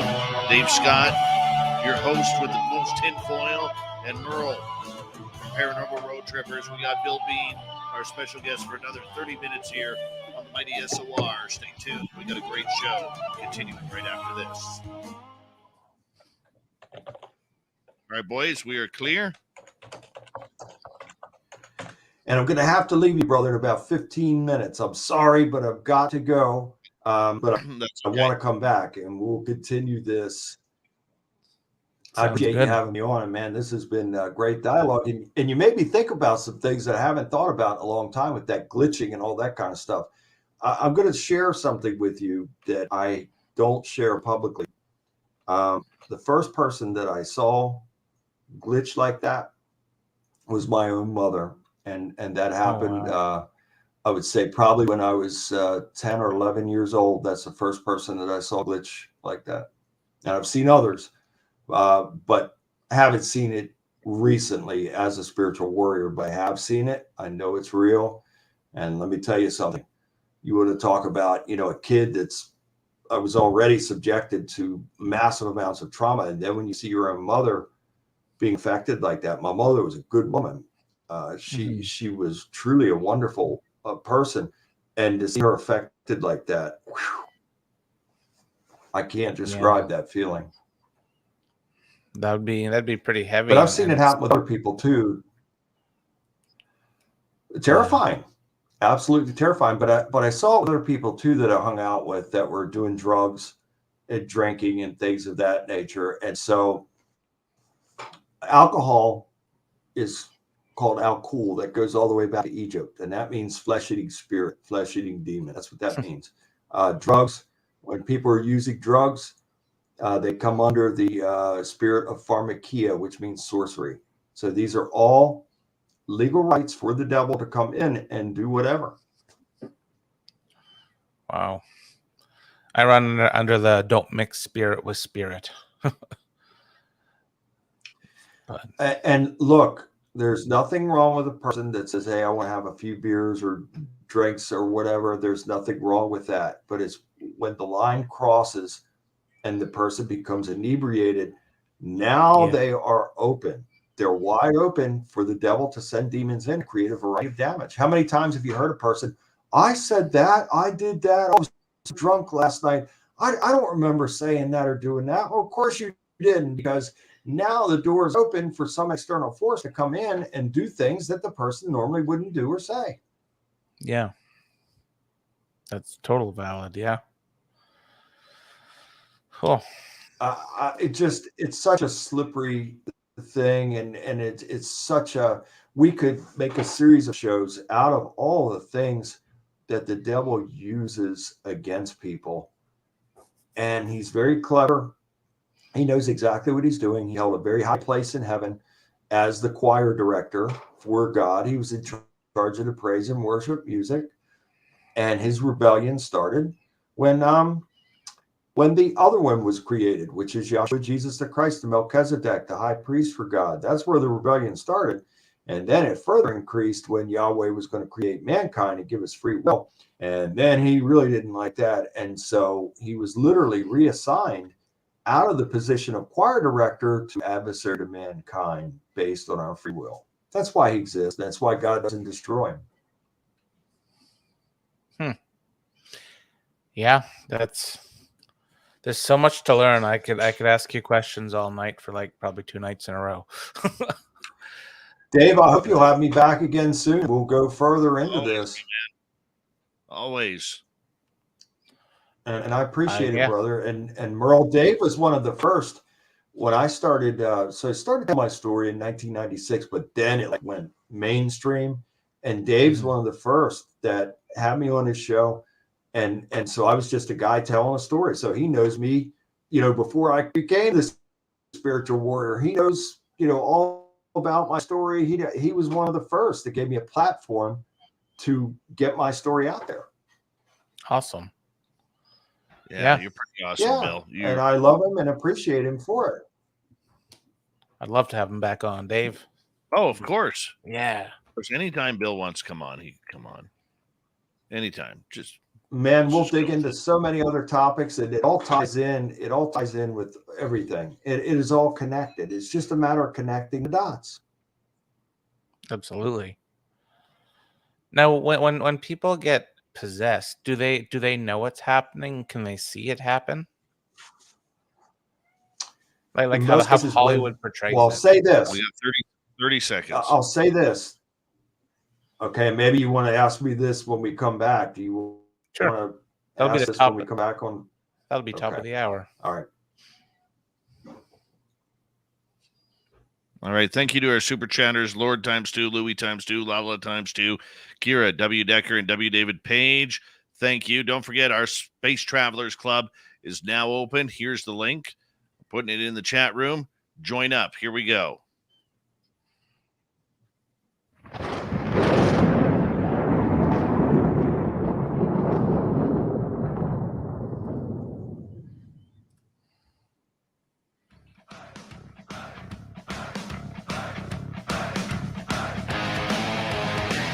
We passed the halfway point of Spaced Out Radio tonight.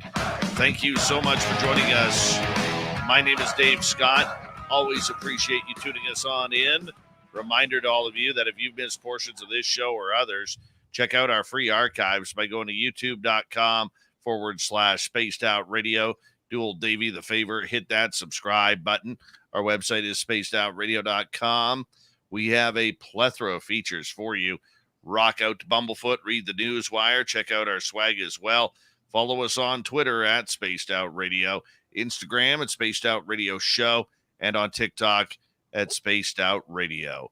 Here we go. Once again, we are talking with Ghosts of the Great White North and our main man, Merle, from the Paranormal Road Trippers in Vancouver, British Columbia, and the spiritual warrior himself, Bill Bean, is with us. Merle, take it away. Bill, I gotta bring up a Hollywood-based question. In a lot of the Exorcist movies, the person who's getting possessed sees it happening, like a spirit comes into them and goes down their throat or walks them in them, and then they're finally possessed. Does this happen in reality? I don't think so, Merle. I think that the person could feel, something has come over them and changed, just like you described, having to deal with something like that. You can feel it, but I've never heard of a person that was possessed saying, they saw the demon manifest that come into them like that. It's possible, but I haven't come across it in my career. I will say this, though. There are cases that when people were doing summoning, one case again comes to mind, two cases actually, but it was the person that wanted to literally make a deal with the devil and invited the devil to send demons in. And they felt a presence and they didn't see the manifestation coming into them, but they absolutely felt a presence. And then, feeling something coming on them and over them. In another case I'm thinking of, I personally saw this. I saw that black hooded figure that I described to you guys earlier in the interview standing in a doorway. And this happened to a loved one. And this was before I was a spiritual warrior. I saw that entity standing in the doorway. And then within seconds after that, I remember saying, oh, no, not again, because this was now not in my childhood anymore. This was past my teens and into my early 20s. And the targeted individual, it sounded like a rattlesnake coming from their stomach. I never heard a sound like that. I've heard it since, but at that point in time, I never heard a sound like that. It sounded like a rattlesnake coming from inside of that person. And then that person came under complete demonic possession. And that lasted for 22 days. And it resulted in an exorcism from a Catholic priest, which I actually assisted in that exorcism. And that priest, after that was over with, was put into a facility and his career was over. That's another story for another time. And we could get into that the next time that I come back. But I've seen this. And so the possession doesn't last 24/7. Okay. So in a demonic possession, it will come at times when, and what they're looking for is for the person to be in great distress, great depression, great anxiety, great trauma. And they feed off of all these things. And then all of a sudden, when a certain thing triggers, then they can come in, start the full possession again. But by and large, the person is only possessed at various times. And so other times they're still under the heavy oppression, and sometimes they can't even function on the daily. And they are just so worn out. They're so detached. They're so isolated. Some are begging for death because they don't want to endure this any longer. But I have seen things. I saw one incident, 9 police officers and EMTs that had to hold down a 135-pound woman. I have seen that's superhuman strength. Yeah. I have seen the levitation. I have seen, these eyes changing, various colors, facial distortions. I've seen these things, but it is not a 24/7 type of deal, like sort of how like the movie The Exorcist presented, the little girl that was sort of 24/7. It's not like that. But there are a lot of things in that movie that were pretty accurate, but the 24/7 is not accurate. Wow. Dave. Bill, does a demon have a specific look, whether it's white eyes or whether it's the dark shadow that we all expect it to be? What do these things look like? Well, they're masters of disguise and they're master mimics, just like their father, the devil, who's the father of lies and deception. So they have the same abilities and capabilities. So you could, see something like I've described as hooded figures or entities that perhaps could present themselves as alien looking. There could be entities, and they're called familiar spirits, that can present themselves as a little boy, a little girl. Even in some animals, you guys would be surprised that these entities can take over animals at various times and assume forms and shapes. Now we get into the shape-shifting skinwalker ranch type of things, to where you can see these entities that could shapeshift into werewolves and things of this. This is all real. It might sound like crazy talk, but it's all real. I can assure you of that. And so these entities have the ability and capability to take on, I think, whatever form that they want. Okay. Are there certain times of the year or certain outcomes that would bring these on? Trauma. Trauma is the number one thing that would open the door for a demonic infiltration, which could lead to demonic oppression. And then, the goal is demonic possession. So trauma is the number one thing, because again, like I said earlier, not only are the perpetrator or perpetrators of such wicked and heinous acts, demon-filled, obviously, to carry out such wicked and heinous acts against children or anyone. When that act takes place, then the demons will go on to the victim because of those secretions and blood that comes out through the pineal and adrenal glands, and they will stay on the victim until they're evicted. And so other forms and other ways that they can come in and really take root is through invocation, invitation. And whether that is a Ouija board or sitting around in a circle doing a summoning, whatever it may be, they're going to come because you're asking them to come. They're going to come. And whether people want to believe that or not, they're going to come in. And then you're going to start to see to be like a dark cloud over the person or person's head that have invoked these things. You know, there have been people throughout my career. One couple comes to mind. They wanted to use demons because again, through the Bible, Solomon, King Solomon, who was the son of David, who was like one of the most favored men ever by God. Well, Solomon was favored too. It was David's son. And Solomon was the wise king until Solomon's heart was turned from God because he went with all these different women and some were worshiping the devil. And they turned his heart away from God. So Solomon became a sorcerer. And Solomon started to summon demons to do his bidding in building the temple and all that kind. There's a book called The Lesser Key of Solomon. These are all magical rituals. It's Jewish Kabbalah, all this kind of stuff. This is all based, Aleister Crowley stuff, all that. It's all based on the ritual magical summonings of Solomon. And so these things will come in when people are doing these types of practices. And one couple that I helped in Salt Lake City years ago, they were doing this and they thought that they were going to, based on the ritual summonings of Solomon, they thought that they were going to have kinship and partnership with these demons to get them to do their bidding.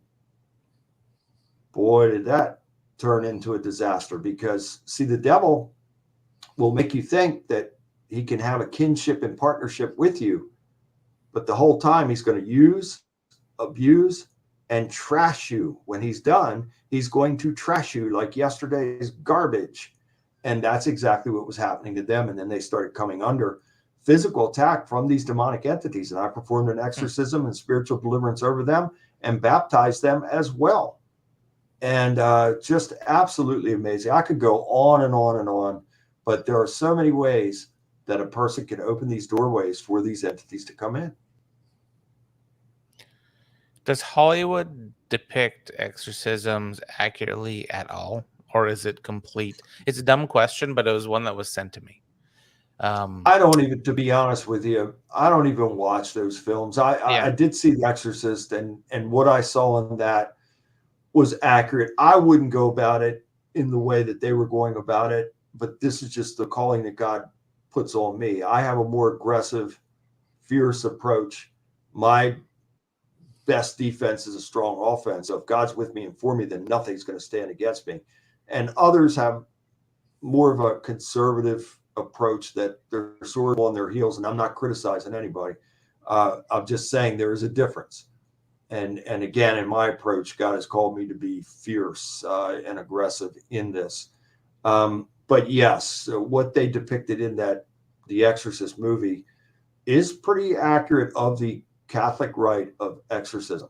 And there have been priests attacked. There have been priests thrown down steps. I know of cases to where I went in to some houses after priests were physically attacked by demonic entities, and they ran out of the houses. And a lot of people would. I understand that. So it does happen. People do get attacked. And this goes back to what I said to you guys earlier about we cannot give over to a spirit of fear, because then you're going to lose control and everything's lost. Then it's all gone. It's lost. And everybody's in grave mortal danger after that.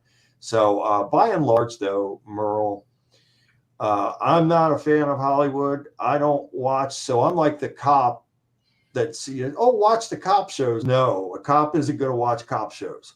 And so I don't watch any of these shows or the Hollywood movies or anything like that. I do this for real, so I'm not interested in seeing any of these depictions. But I think by and large, this is an industry that is now capitalizing on the sufferings of others, that they make these presentations as, here it is, and everybody eats it up and they go and see it. And by and large, again, now I haven't seen a lot of these things, so I guess it would be unfair of me to criticize, but I would have to guess that by and large, they're not accurate. No, fair enough. And then I had one more question sent to me. Have you ever lost a battle when trying to do an exorcism?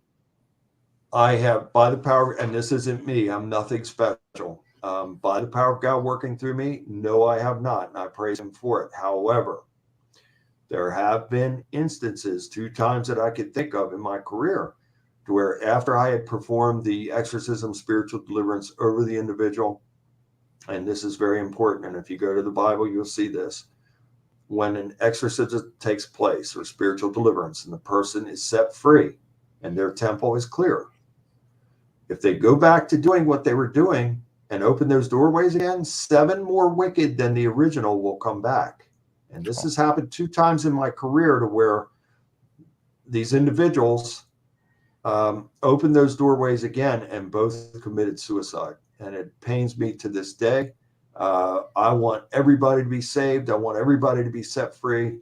But this is part of when the exorcism deliverance is over with, I have to sit down and say, look, we have to set a game plan for you in moving forward, and you cannot open these doorways anymore, because if you do, you're going to be 7 times worse off than you were. And it's a fact. It has happened, and it grieves me in my spirit to this day that those 2 individuals took their lives.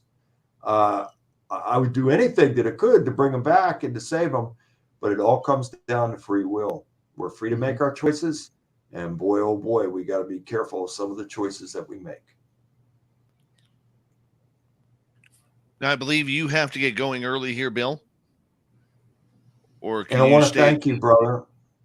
Yeah. I want to thank you so much for having me. And, we talked off air. I was saying to Merle, when I was just a guy telling a story, I started giving interviews in 1996. But I really hit the mainstream a little bit later than that. And Dave was one of the first shows that gave me a platform to share my story. So at that time, I was not a spiritual warrior. I was just a guy with a story. And I have to thank you, Dave, because you were there from the beginning, and you were a part of helping me, because without that, I couldn't be where I'm at right now, internationally known and helping people internationally, without people like Dave giving me the platform to have that level of exposure so people would know. So again, they knew me as a guy telling a story. And then, of course, I came back as I became the spiritual warrior, and we talked after that. But we had a long gap in between to where I hadn't come back. So it's all come full circle. I praise God for that. And I thank Dave for, again, giving me that ability and that platform to be able to share that story. So that's kind of where it all started. So it's all come full circle now. And I've really enjoyed being on with you guys tonight. And I'm looking forward to coming back, because we're just scratching the surface. There's a lot more to talk about. So many more questions. So many more questions. Indeed. Bill Bean, thank you for joining us. Very much appreciate you joining us on Spaced Out Radio again, and we'll do it again soon. Absolutely, guys. My pleasure. And thank you so much again. And God bless you guys and your families. And thank you to everybody out there that has been tuned in tonight, watching or listening. And God bless all of you and your families as well. And look forward to the next time. Take care, my friend. Bill Bean, everybody. Merle, it's always good to have Bill on the show, and I appreciate that. He comes at things from such a different level than yourself or myself or other paranormal investigators. I mean, as an investigator, we try and keep, the religious side out of everything and go in, just looking for answers. How does something like this, affect or change or make you think about what you do? Well, I am baptized Roman Catholic. That happened when I was a baby, but it just makes me think a little more of what is protection. What are you actually talking to, and are you prepared to deal with the consequences if it's something you're not really wanting to deal with? But so many people, there's approximately 50,000 paranormal investigators in the United States alone. Mm-hmm. Okay, I don't know how many are in Canada, but well less than that. when you look at, the number of people who are putting themselves in this position, how many would you think are actually prepared for anything that goes on? 0. That's my honest answer. I don't think. I think there's good investigators out there. Obviously, there's ethical, which is our new word, ethical investigators, out there. But when the poop hits the fan, so to speak, who's gonna tuck tail and run, or who's gonna call Bill Bean and be like, "Dude, I've bit off more than I chew with this," or are they going to try and deal with it themselves, which could put them in extreme jeopardy? I know talking to Bill today has made me think to be a little more cautious. I am pretty cautious, but just that little extra bit. It really, we don't talk enough about the danger No, of the paranormal investigation. Have you ever been in situations yourself where you felt over your head? in an investigation, no, not really. I've been scared. I've been I've left a place not feeling good. If I feel anxiety or like I did something wrong, then I know that something was affecting me. Or like if I feel like I did something that is not right, when you get that burden on you. But do I feel if I've ever been over my head? No, I don't think so. Not yet.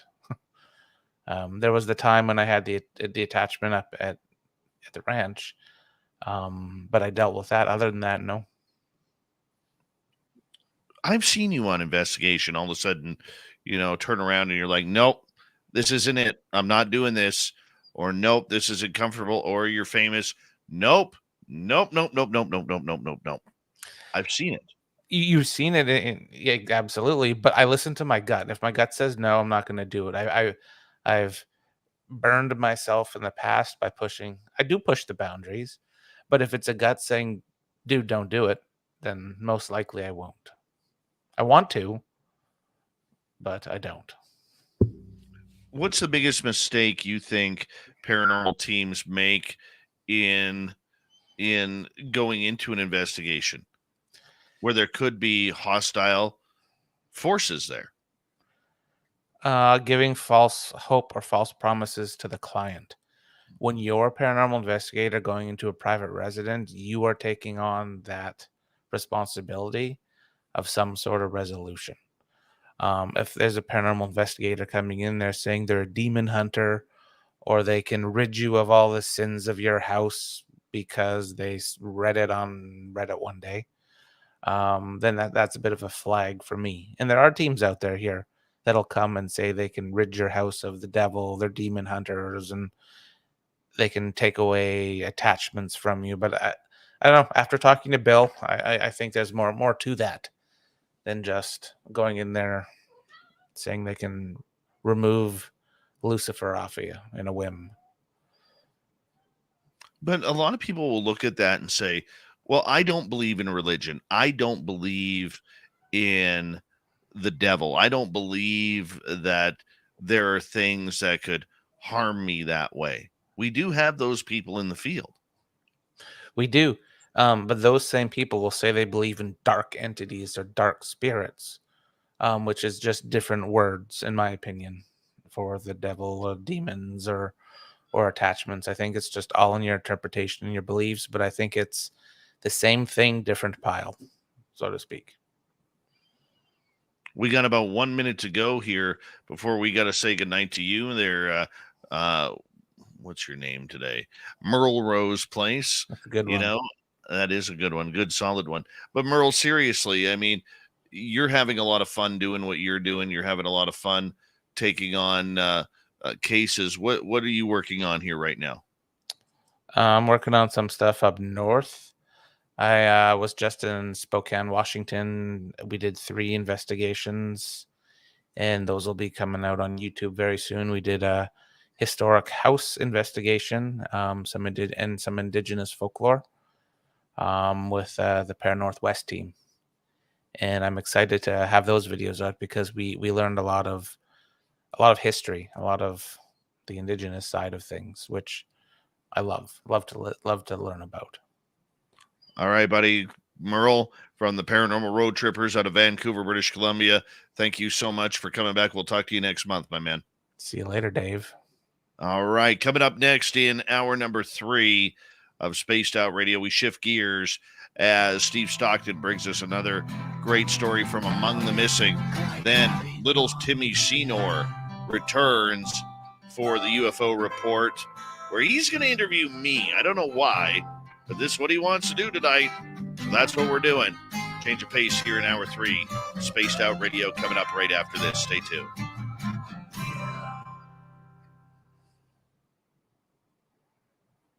Merle. Merle. How do you like Merle Rose Place? Merle's Place. That's a good one. It's never been used before. I quite like. It's a good one. Strong. Mm-hmm. You have a list on your little desk there, don't you, of Merle names? No, I actually came up with that off the top of my head. To our audience on YouTube, okay, I just want to say, I read a lot of the comments.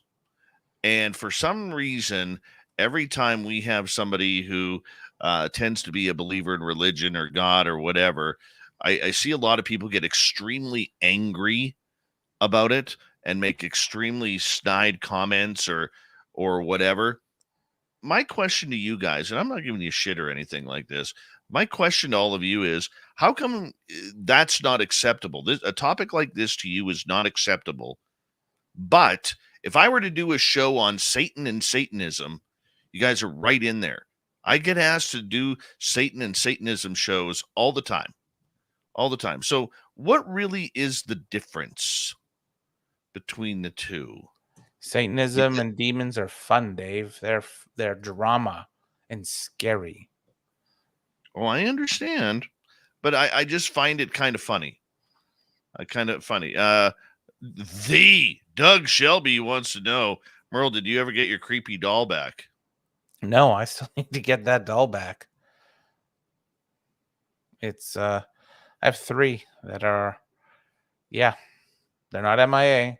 I will have them back for display on your show, Dave, and for Doug on September 3rd, It's not Wednesday. Doug. It's the Doug Shelby. The Doug Shelby. We'll see them in September. That's right. That's right. All right, buddy. Cool. You have a good night, man. And hit the dusty trail. Au revoir. All right. All right, buddy. Ciao. Take care. That's our main man, Merle, right there. Merle. You guys did some real good merling tonight. Hardcore merling. Jules, you were amazing on the merling tonight. Amazing.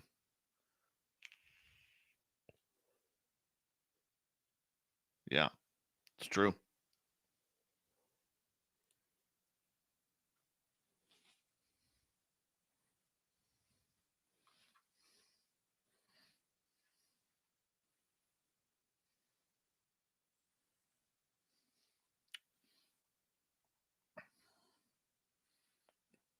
He merled it up tonight. Totally merled it up.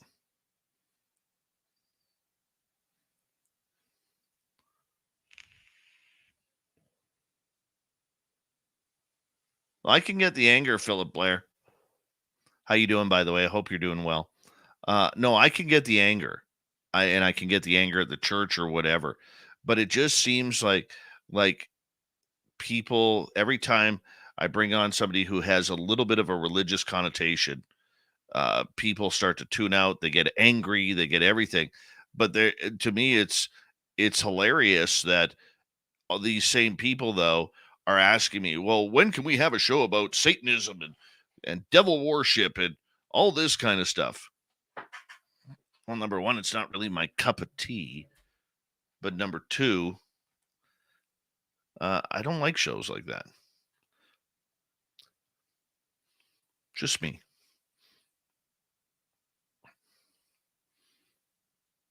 Oob to Joe's Maine. You've got heavenly hair tonight.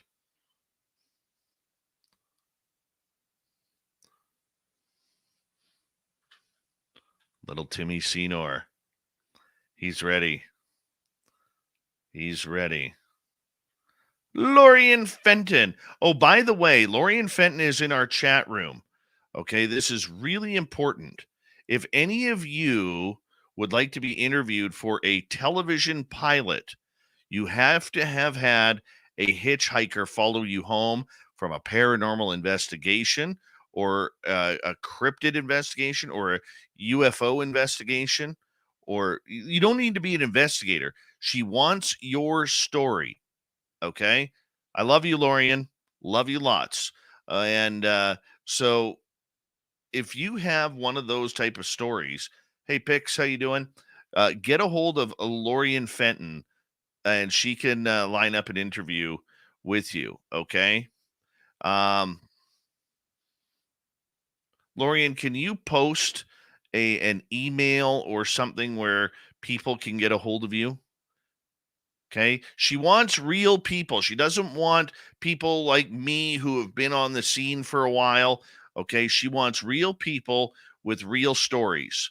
So if you have had a hitchhiker in your life, a spiritual hitchhiker, okay, we want you guys to get a hold of Lorian, and you might have a chance to be booked onto a TV show. She's filming a pilot right now.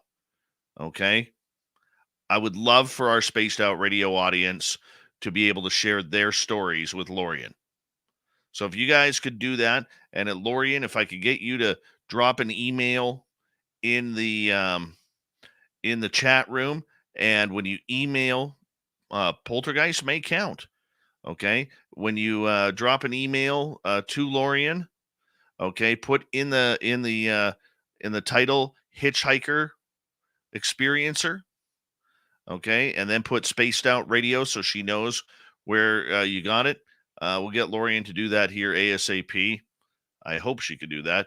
We're going to get going back here in about 5 seconds, so stay tuned, everyone.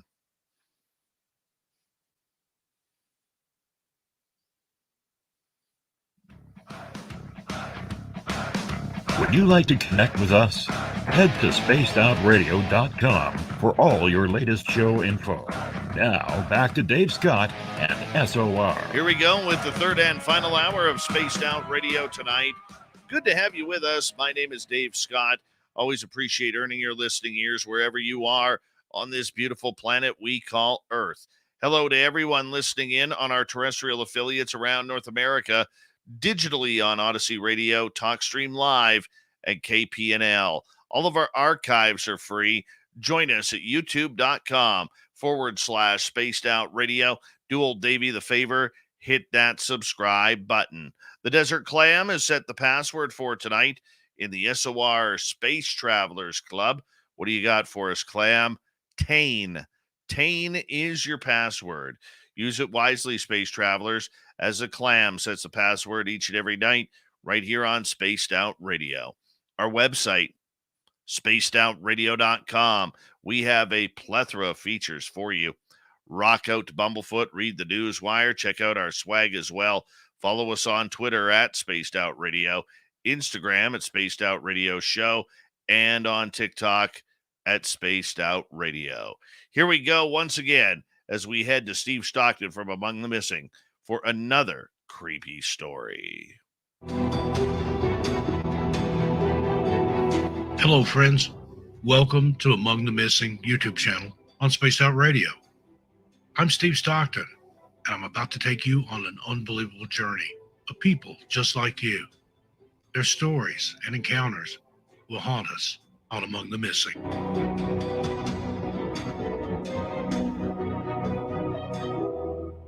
Michael Rockefeller. And we will note here that Rockefeller is rumored to be the most stolen name in high society. There are a lot of people that claim to be Rockefellers that aren't, but Michael was the real deal. He was born into American royalty on May 13th, 1938, in New York, to a father that would eventually become the New York governor, Nelson Rockefeller. In 1961, 7 months into a world tour, the catamaran Rockefeller was on overturned and he was thrown into the water after being hit by a wave near Asmat off the shores of New Guinea. He made it to shore but was then never seen again. Here's where the disappearance turns strange. At first, it was presumed that the famous Rockefeller drowned and was lost to the waters forever. However, conspiracies and wild accusations about local tribesmen living in cannibalistic colonies were accused of killing and consuming the 23-year-old.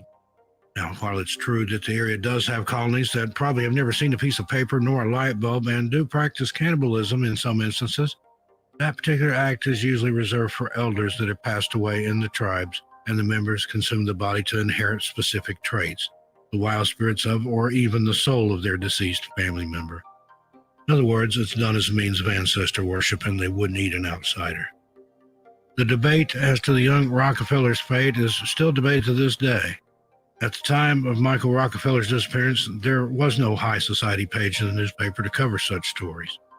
Years later, there was a documentary made for Netflix in 2014 called The Search for Michael Rockefeller.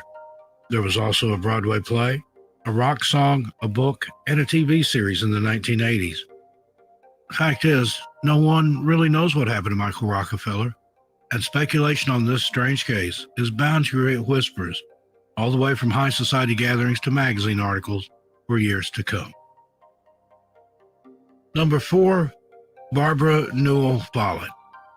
Barbara was a jazz-age prodigy writer. She was born in 1914 in Hanover, New Hampshire. She was a high achiever from the start, having published her first novel, The House Without Windows, by the tender age of 12. She was destined to go far in life. The progeny of literary legacy Wilson Follett, who was a literary critic and professor, and Helen Thomas Follett, famed children's author, she was homeschooled and showed great promise at a very young age. She also created her own language she called Farksu, which she spoke in her imaginary world called Farksolia. At age 4, she had started writing poetry and was well on her way to being an American great. Her first novel, which was started at age 8 and finished by 12, had to be recalled by memory as the original manuscript was lost in a fire. The novel was critically acclaimed and launched Follett into celebrity status as she turned just 13 years old. The Voyage of the Normandy, her next book, was released in 1928, and while she was writing this novel, she was also reviewing and editing for other writers. Appearing on radio shows and the cover of several magazines of the era, Follett was the talk of the town. Later that same year, her father would leave her mother for another woman. Perhaps having been her muse, leaving her father left her spinning out of control, and she stopped writing altogether. This is a small writing from Follett at that difficult time as to what she was feeling. It reads, "My dreams are going through their death flurries. I thought they were all safely buried, but sometimes they stir in their grave, making my heartstrings twinge. I mean, no particular dream, you understand, but the whole radiant flock of them together, with their rainbow wings, iridescent, bright, soaring, glorious, sublime. They are dying before the steel javelins and arrows of a world of time and money." At age 16, Follett would move to New York with her mother during the Depression, and what a hard life it was for the teenager. She would go on to take a secretary job and meet her future husband, whom she married in 1931. She was said to have been the happiest in these years as a wife, but she couldn't get any of her writing published until 1934, when she penned her third novel, Lost Island, followed by a fourth, Travels Without a Donkey, which was to be her last. Suspecting her husband of infidelity, their marriage began to fall apart, and one night, finding themselves in a heated argument, Follett walked out of their apartment and into the night, never to be seen again. She wasn't reported missing until 2 weeks later by her husband, and he would wait a further 4 months to request a missing persons bulletin be published for her. No one recognized her married name, and so little attention was paid by the public until 1966, when a newspaper would write about the disappearance, and it finally hit the mainstream media. Follett could have changed the face of the literary world forever, but she went missing just as she was starting to really live her life. Her mother suspected Follett's husband of having something to do with her disappearance and penned a letter to him that can be read online. Follett's father made several pleas for her to either come home or her safe return, but no clues ever surfaced. In a haunting excerpt taken from her first novel, Barbara Newell Follett wrote, "She would be invisible forever to all mortals, save those few who have minds to believe, eyes to see. To these she is ever present, the spirit of nature, a sprite of the meadow, a naiad of lakes, a nymph of the woods." And we say thank you to Steve Stockton from Among the Missing for coming on in and giving us a great detailed story once again on weird things and people going missing. If you want more like that, all you got to do is head on over to youtube.com/Among the Missing. Hit subscribe, ring that bell, and you can get more stories just like that for free. Okay, from the missing to the mysterious. Here's the UFO report. Little Timmy Senor coming on in. Nobody's gonna know. They're gonna know.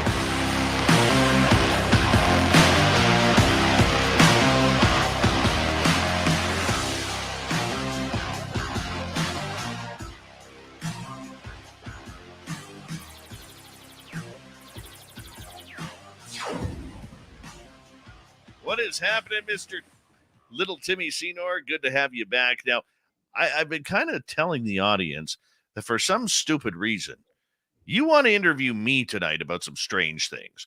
I don't know why, but this is a first here, man. Yeah. Well, it's about time maybe your audience gets a little insider look at the real Dave Scott. After I my. got to come and hang out for so long with you, and I mean, I figure after a man shares the same roof for so long and knows so much, well, we should start talking a little bit more about that stuff. And I wanted to share some of my great experiences there. So you introduced me to your amazing abode, and you live in such a great part of the world. And you took it upon yourself at some point to build a separate studio addition to your house and call it Spaced Out Radio Headquarters. And so I got to sit in that very chair, and I have a photograph of myself sitting in that very chair you're in right now. And what was your motivation, and what was your inspiration to start Spaced Out Radio? Oh, wow. I haven't been asked that in a long time. It was my own experiences, man. Everything that I had experienced with UFOs, paranormal, seeing the two Bigfoot at the time, the channeling, the weird stuff that was just happening, premonitions. I just really couldn't find the answers. I was literally one of those people, like many in our audience, where you have an experience, you stay up all night trying to track things down, but everything of mine just seemed to be a little bit different than what everybody else. Like when I saw black triangle and videos of black triangles on YouTube or pictures of black triangles, they never looked like what I saw, and it was really, really frustrating. And so I got to a point where I started hanging out with some very like-minded people, and I started, being more conscious of what was going on. And then I was asked to start a radio show. Knew nothing of online radio. And I think if I wasn't naive enough to realize how much competition was out there, how many people were actually doing this, I don't know if I would have. But here we are, 8 radio stations, almost a couple 100,000 listeners a night, and a chance to meet some incredible, incredible people, not just in radio, but the fans, those who listen. It's been incredible. It's been a great journey. The last almost 9 years, man. November 30th, it'll be 9 years. Wow. And excuse me, takes a lot of dedication to do it, every night of the week, delivering a show, whether it's the 5 nights a week that you host or the weekend shows that you master and are a part of and make sure that those are produced properly. It takes a lot of dedication, a lot of time, and a lot of passion. And I see that in you every night with your dedication to being here on time and to have your show and to have this wonderful audience that you literally talk to every single chance you get to. And you do parties and you host all kinds of events for your radio station and Spaced Out Radio just in general. And so what's that real motivator for you? Are you looking for the truth in all your questions to the people that you host? Or what is it you're searching for? That is a twofold question. Number one, the selfish side of me is I'm looking for answers like everybody else. I just have the journalistic ability to talk in front of a microphone and be comfortable with it. I look for patterns. Patterns, I think we don't spend enough time on in trying to figure out. You're a nuts and bolts kind of guy. All right. And yeah, I bugged you about that. Okay, many a time on this show. But the one thing that I am very interested in, I don't care if it's anecdotal stories or full research, is finding the patterns to what's going on. How many people out there have had an encounter with a UFO and then all of a sudden something else strange happens? Well, what is that strangeness? Why did it happen? What ties it all together? Okay, so that's one part of it. Number two, I missed Art Bell, man. Okay. When Art Bell was at his prime, now I've tried really hard, not to be an Art Bell clone. Okay. We do our little tribute at the bottom of the hours when you hear the thunder come on the air. That's our little tribute to the legend. See, the problem with what we do, Tim, as hosts of these type of shows, or you listen to podcasts or you listen to YouTube channels, is everybody tries to do the same thing. All right, but how do you differ? How do you make yourself stand out? And what we did was I wanted to bring that spookiness back to terrestrial radio. Okay, the online radio thing, as much as people say, hey, I listen to online radio, they really don't. All right. I've seen the numbers for online radio that say they're getting hundreds of thousands of hits a month. And I look at their channels and they're lucky if they get 100.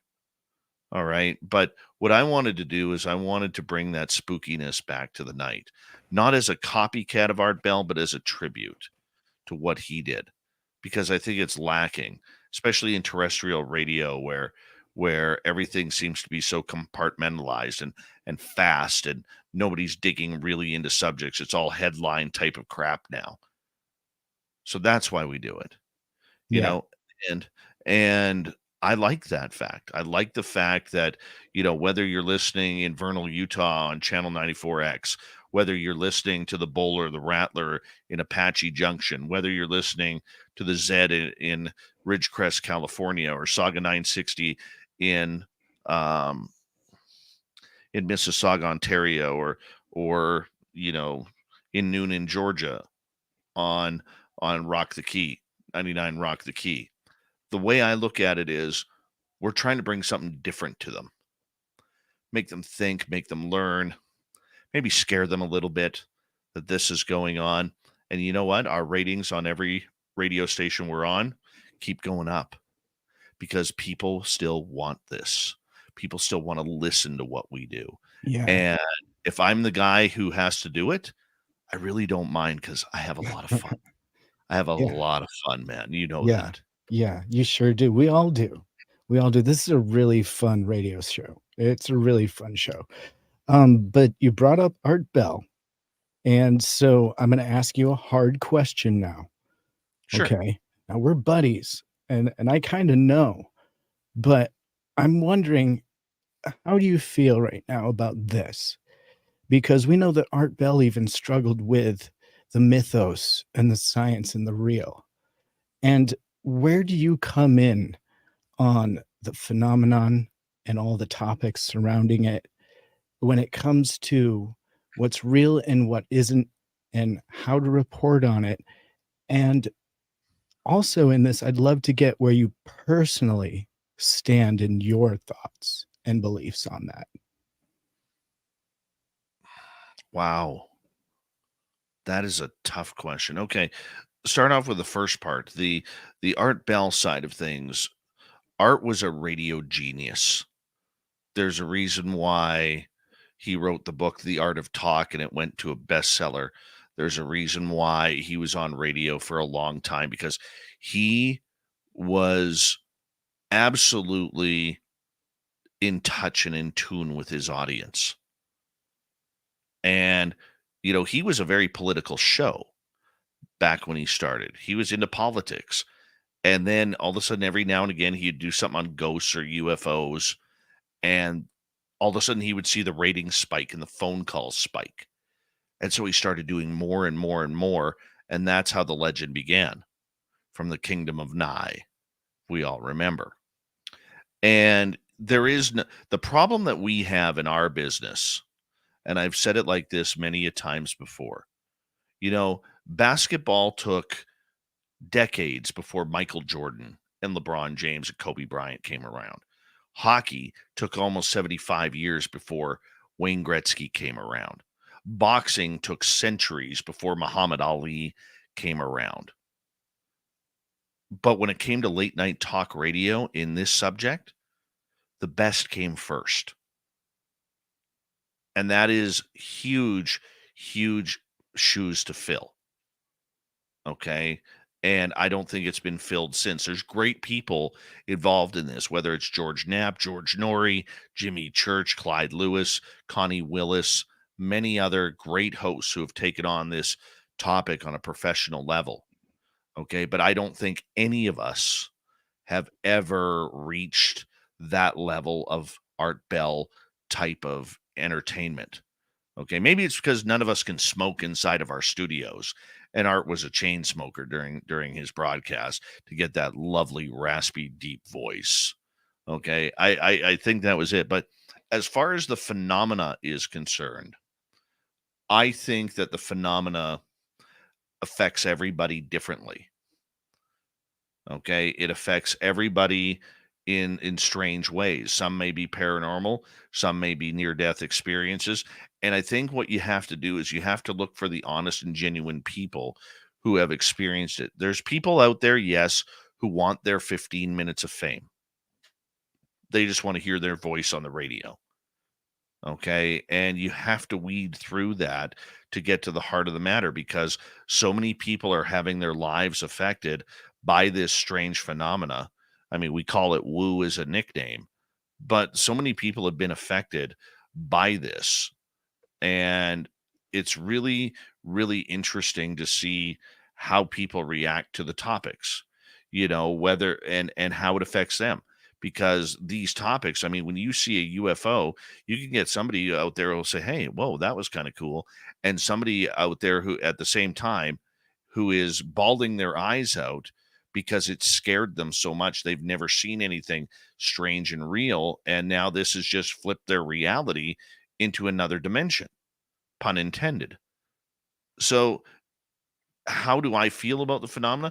I think the way it's being reported right now, I think people are starting to get a little smarter, realize that it all is intertwined. And I thank a researcher and a good friend, David Weatherly, who's an incredible author. And everybody should add David's books to their collection. People like David Weatherly, Grant Cameron, especially those two, who helped me realize that about 5 years ago, that the phenomena is everything.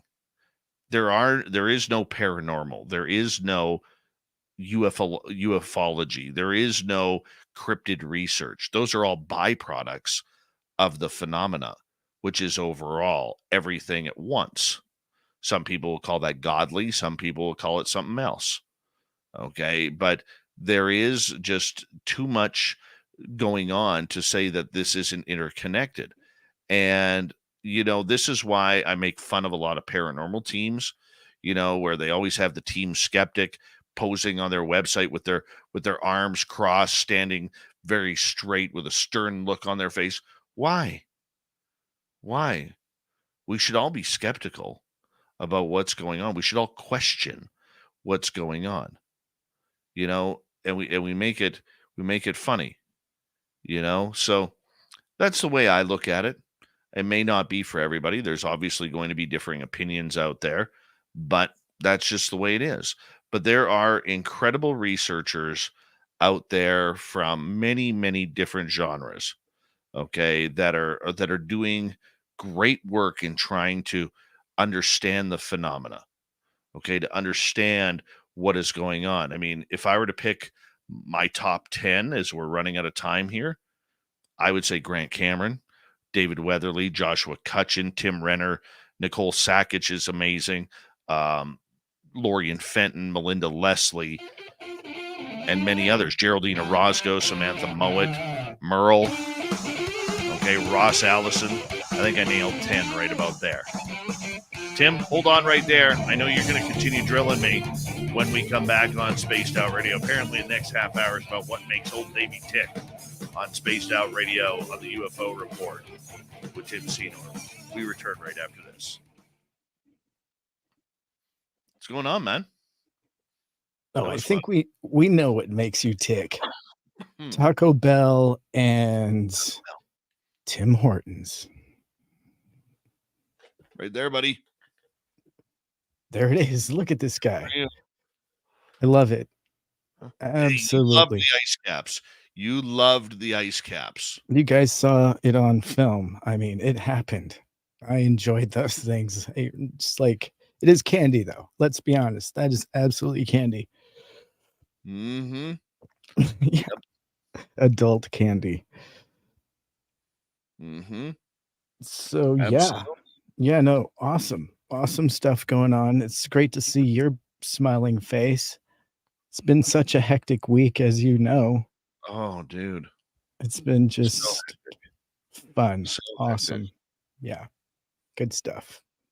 Yeah, my boss is on holidays right now. So I'm doing like triple duty right now. Wow. Yeah. Mm-hmm. Yeah, that's no joke. That's no joke. Hey, I was going to weave in some current events with my questions for the second part. Are you kind of cool with that? It's your show. My show. You're hilarious. Take it where you want, man. I do have a couple of, well, at least one hard question for you. Just because. Ask away. I will, but I'm not going to ask me anything. Yeah. You can ask me anything. Unless it's science-based. Yeah. Well, I mean, I do have an opinion on science-based stuff. I just may not get the answer right. I love it. I love it. Oh, man. You can ask me right. You can ask me questions right now. I mean, we are still broadcasting. Okay. I mean, I'd love to. And for the chat room record, I see a couple people asking, "What's an ice cap?" It's like a cappuccino slushy. Think of a cloud that's just flavored coffee flavored cloud in a cup. It's fantastic. All right, ask away. Whose idea was it to build that massive shower? It's like a 5-man shower. I mean, where? At your house, the one that's just upstairs to your left and then another right. That was my idea. That thing's massive. You could host a small luau in there. My previous shower was about quarter the size of that.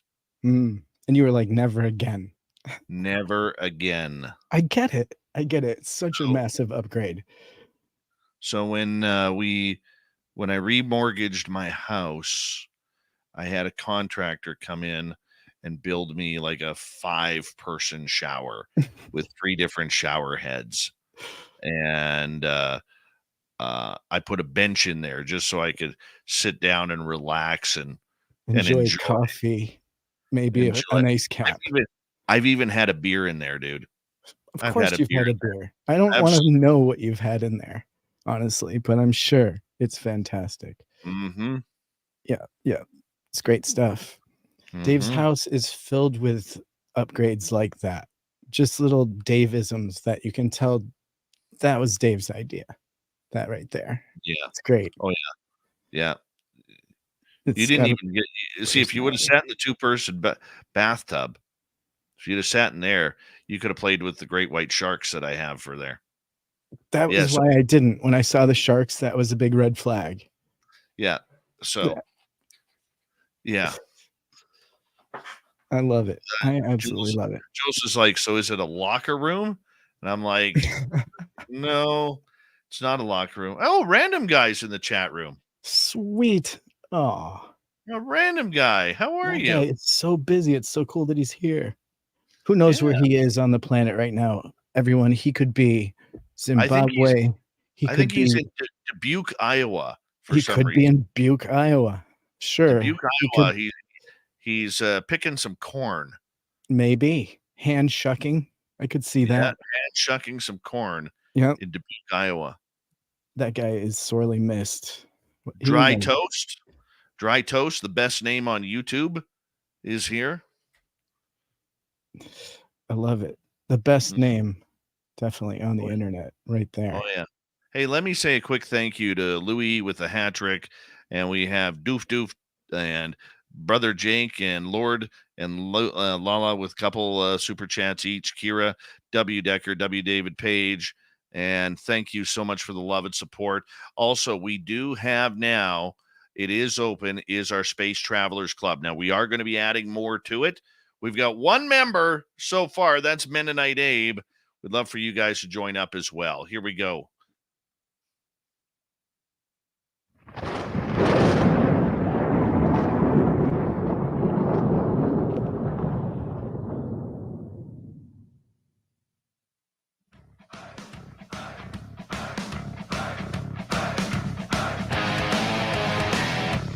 Here we go with the final half hour of Spaced Out Radio tonight.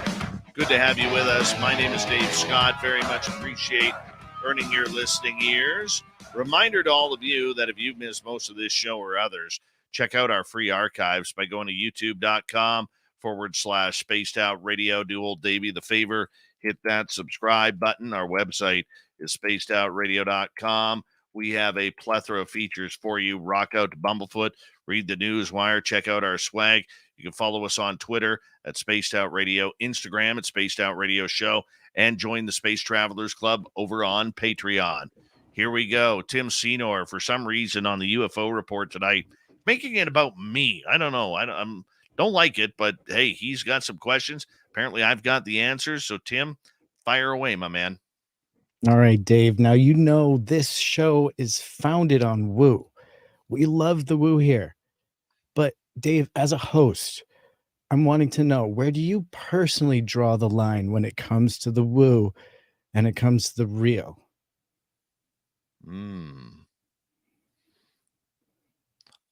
Everybody's experience is different. Okay? I've never stood in your shoes. You've never stood in mine.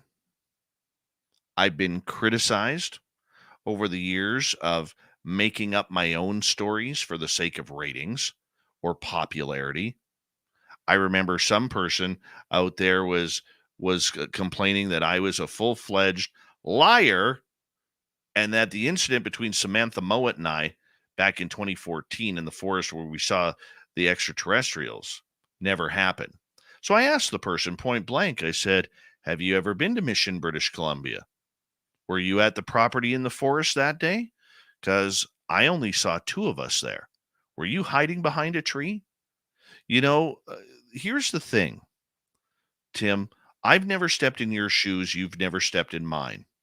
Who am I to tell you that your experience is not real?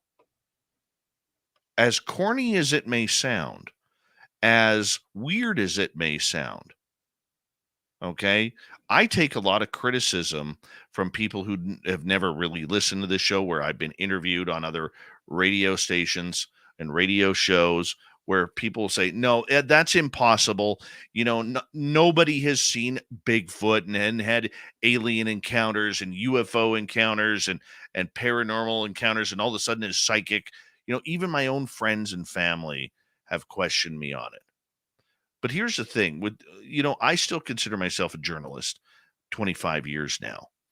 And the one thing that I learned about journalism was, if there's no reason I'm BSing your audience, because if it isn't truthful, it will come out. Eventually, it will come out. And I've always been truthful with our audience with my personal experiences. And with other people's experiences, who am I to say that they didn't experience that? The weird part about the phenomena is it hits everybody else differently.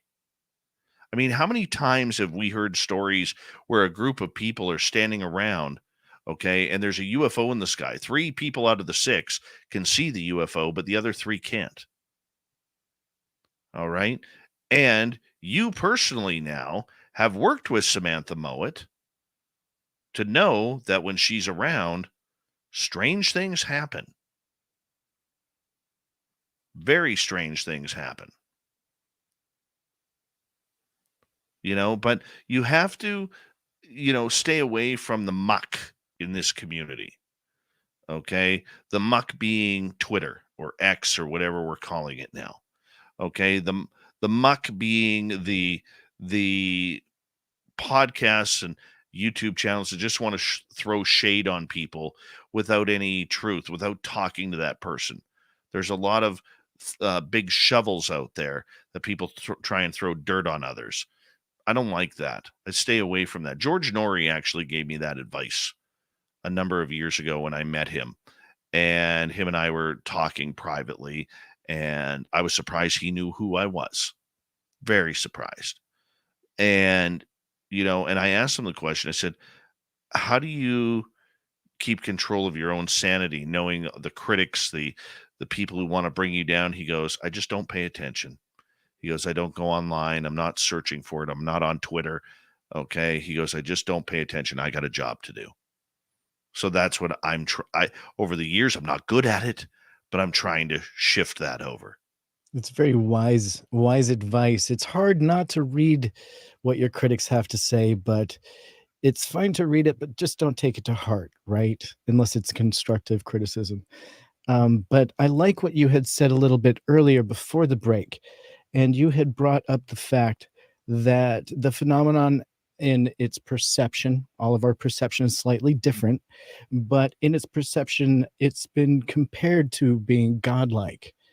And in fact, you're not alone with that comparison. In the headlines, Harvard professor Avi Loeb, in fact, says that godlike aliens or the phenomenon itself may be creating its own universes in labs of sorts.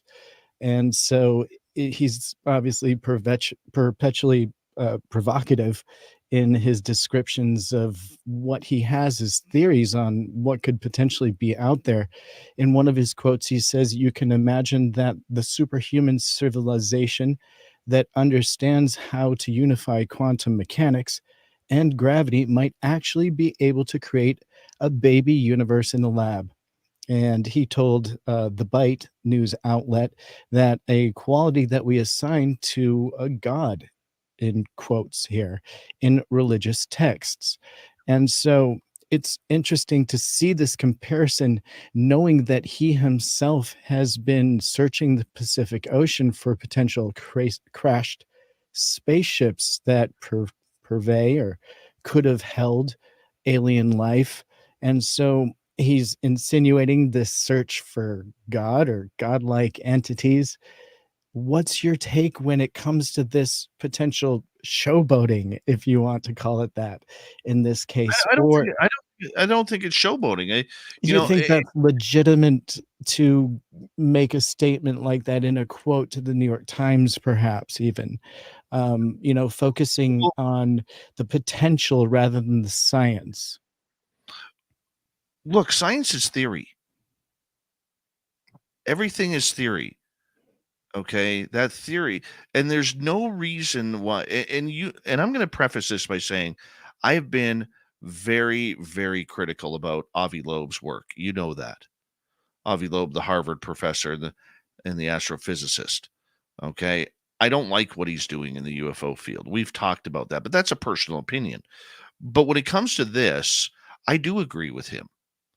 Okay, because the idea that this is a theory, as you just said, that there might be something godly happening here. We don't know.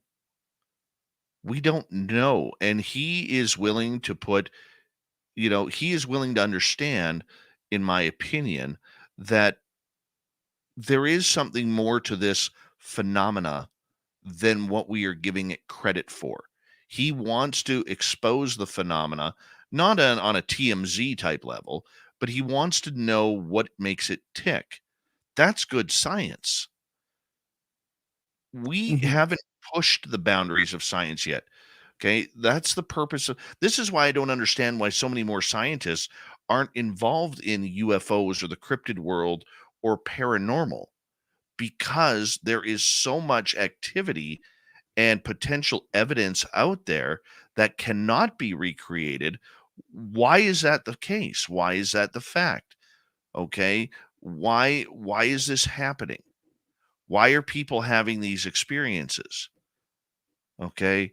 Yeah. A prime example of that is a good member of the SCU and a good friend of mine, Simon Fraser University professor Paul Kingsbury, a number of years ago, I think going back almost 10 years now, got a $183,000 grant to study why people believe in the paranormal.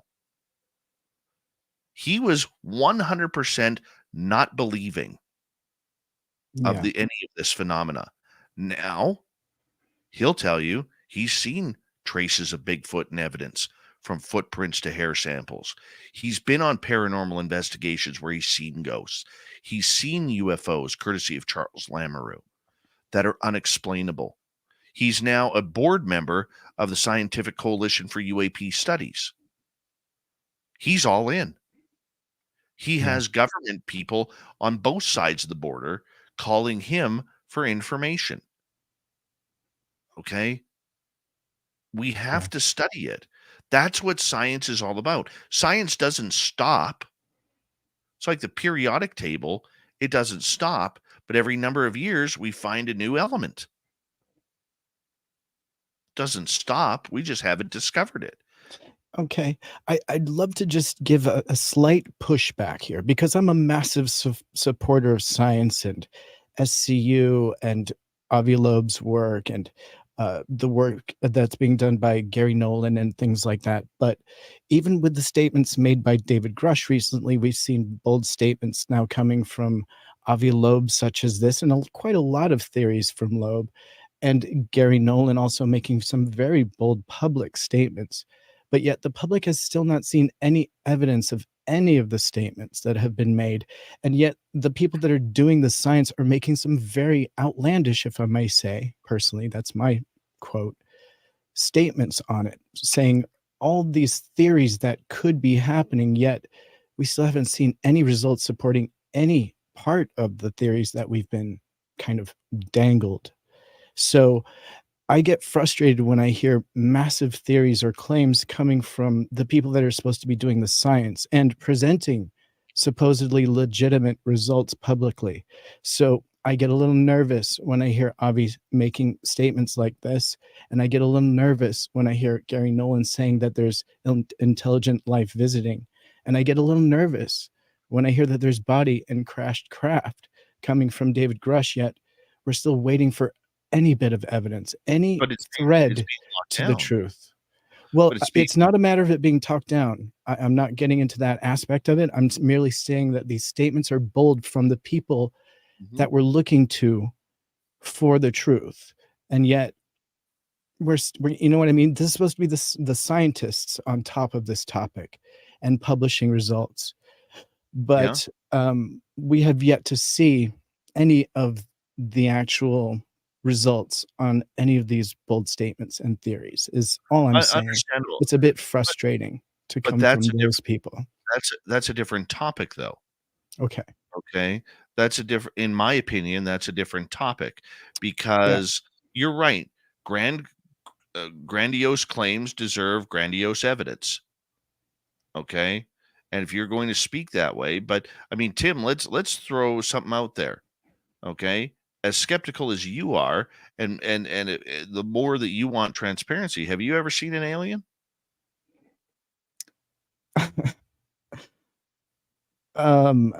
Maybe. Okay. I mean, so how did that make you feel? nervous, really, like nervous, shaken, little, like Okay. still So skeptical. even after seeing it up close. Okay, but the thing is, you saw something that you can't explain. Right. Okay, how do you prove it? With the cameras and the data. Okay, but let's say the cameras weren't there. Right. That then becomes tricky. Okay, Yeah. but you experienced it. Hmm. Okay, you experienced phenomena that you cannot shake, and it is going to affect you for the remainder of your life because you know what you saw. You just don't want to accept what you saw. You're not skeptical of what you saw. You know what you saw, but you're questioning the reality and the validity of it. Your mind knows what you saw. Your eyes know what you saw. Your heart and soul know what you saw. You just don't want to accept the reality of it. So how does that fall in scientifically? It doesn't. It doesn't. But we hide behind the word of skepticism rather than acceptance. I'm totally cool with that. Yeah, that makes a lot of sense to me. How do you personally feel about how this is being reported on, though? Because we're getting all of this incredible theory and headline grabbers, but If yet I were, it's yeah. still mysteriously managing to remain unproven. Well, I mean, unproven to who though? Well, let's say the skeptics, the Okay. Yeah, but the the skeptics are massive never the science community. the skeptics are never going to accept anything. Okay. They're still on swamp gas. But don't you want bodies or a piece of Of course I craft? do. Of Well, course that I would do. be that's what I'm wanting. That I mean, I want the same thing you guys do. But we just haven't gotten it yet, right? All these big claims, yet no bodies, no craft, no like, look, it was here at this point. We have this piece of paper. We know this is real, and it says that this craft was here, and it came So from this crash site. Like just so anything substantial. what type of Pandora's box do you want to open? I mean, I would take any piece of substantial evidence at this point for all of the massive claims that we've been getting lately. And you're ready to ruin humanity over it? Well, I just think truth is at this point, we're going to lose faith in the people that are telling us this stuff at some point. If we don't get some scrap of evidence, I think, whether it's the government that's telling us this or a whistleblower, whatever that source I agree. is, we're I eventually agree. going to lose faith But we're because at also this point, it's a just trust me, bro thing. And I think we've all kind of had it with the trust me, bro. yeah, but here's the thing, Tim. The people who are in charge of this have a much bigger picture on their plate than what you and I want or the public Definitely. feels that they deserve. We're talking about screwing with the lives of 8 billion people. So why have a public side to this topic then? Why Well, have the public hearings? that's the big question. That's the big question. Why is this going on? Why is it happening? Why now? I've been Yeah. asking the why now question for 3 years. You haven't. I'm sorry. This was supposed to be a Dave night, and we definitely went off road here, and we got a It's little okay. real for a moment. But If we want afterwards, if you got a few minutes afterwards while I'm editing the show, you can you could stick around and we can talk about that a little bit. But I maybe mean, we should catch up. Yeah. okay, but the point that I'm getting at is this. Okay, there are some significant people out there who are understanding the fact that this is a good thing that it comes out that to find out that we're not alone in the universe. There's also people out there who are absolutely petrified on how the world is going to react, from the people who have never seen a white person who live in the jungles of Thailand or Brazil or Africa, to the people who are still partying like it's 14.99 due to their religion. Okay, to the people who suffer from depression and anxiety, to the economy, to biofuels, to everything. This is Okay. going to affect absolutely everything on the planet. Okay. Let me break in here because you are somebody that is massive in the media and you report very generously. And I see that you tell as much as you possibly can. So recently we've seen some pretty big reporters, like let's just say, for example, Blumenthal and Keene, when they reported recently on their interview with David Grush, they decided to not talk about certain aspects when they reported. They pick and chose the details of the interview that they decided to report on. And we're seeing that happen on this topic, even from the sources that we are relying upon. So at this point, who is making those decisions, in your opinion, and why would something like that happen? That's a good question. They decided to keep it out because they felt that the going down the A word, alien, was not going to get their story in bigger publications. Ross Coulthart basically said, I've got him on tape talking about this. We're running with it on Newsmax or News Nation, pardon me. Okay. And we're running with it. Okay. So why is big media so afraid of that topic? I'm sorry to interrupt you, but they're not afraid. They're stupid. Okay. Mainstream media, when it comes to this topic, and I've said this millions of times to our listeners, in every newsroom across North America, there is not a CIA agent or an NSA agent telling the editor what can and cannot go on the air. It doesn't work that way. Okay. When it comes to topics like this, the problem that you have is a bunch of egos sitting in news director positions or news editor positions saying, we're not running this crackpot story about some dude on a farm who had a UFO landing and there's some crop circle out there. Okay. And by the way, one of his cows is now dead. We're not running crackpot tinfoil hat. This is real news that we're running. You know, give me Kim Kardashian. And the more news has become infotainment, that is the reason why. Now, what the media is starting to see, and the reason why we're seeing more publication of UFO stories now, is because they are seeing a ratings spike in radio, in television, newspaper sales. They're seeing a spike in it. And the editors are grinding their gears right now saying, I don't want to run this crap. But the advertisers are saying, or the salespeople for the stations and outlets are saying, we need to run more of this because there's money to be made. It's a business move. And on that note, Tim, we're going to end it right there. Thank you, little Timmy Senor, for a really weird UFO report tonight. Going off the top. No, thank you. I appreciate you being honest and let me ask those hard questions. It's fun. Oh, yeah. So, I mean, the good part about it is we're done for tonight. And we're going to come back tomorrow and do it all again. Why? Because we love the woo that much around here. Thanks, Tim Senor, Bill Bean, Merle, and, of course, Steve Stockton for another great story. As we say, we got Mr. Ron Bumblefoot Thal rocking in the background with Little Brother is Watching. Bumblefoot is the official music of Spaced Out Radio, rocking us in and out of every single show. Get your horns up for the guitar god himself. Special thanks to everybody listening in at work, at home, in your cars, wherever you may be. Thank you to everyone in our chat rooms tonight. YouTube, Twitch, LGAB, Facebook, Spreaker, LinkedIn, the Space Travelers Club, and on Twitter at hashtag Spaced Out Radio.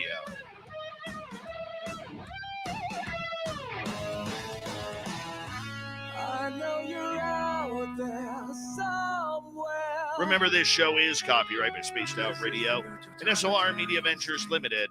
Thank you so much for choosing to share your evening with us, because together, my friends, we're watching. We own the night. Mr. Bumblefoot, we need a favor. We need you to take us home.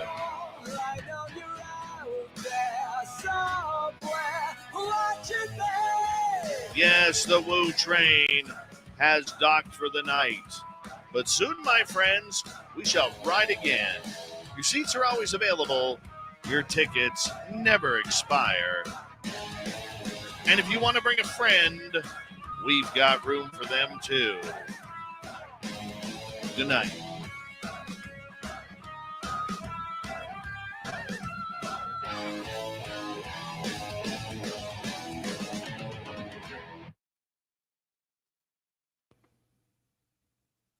right, Timmy.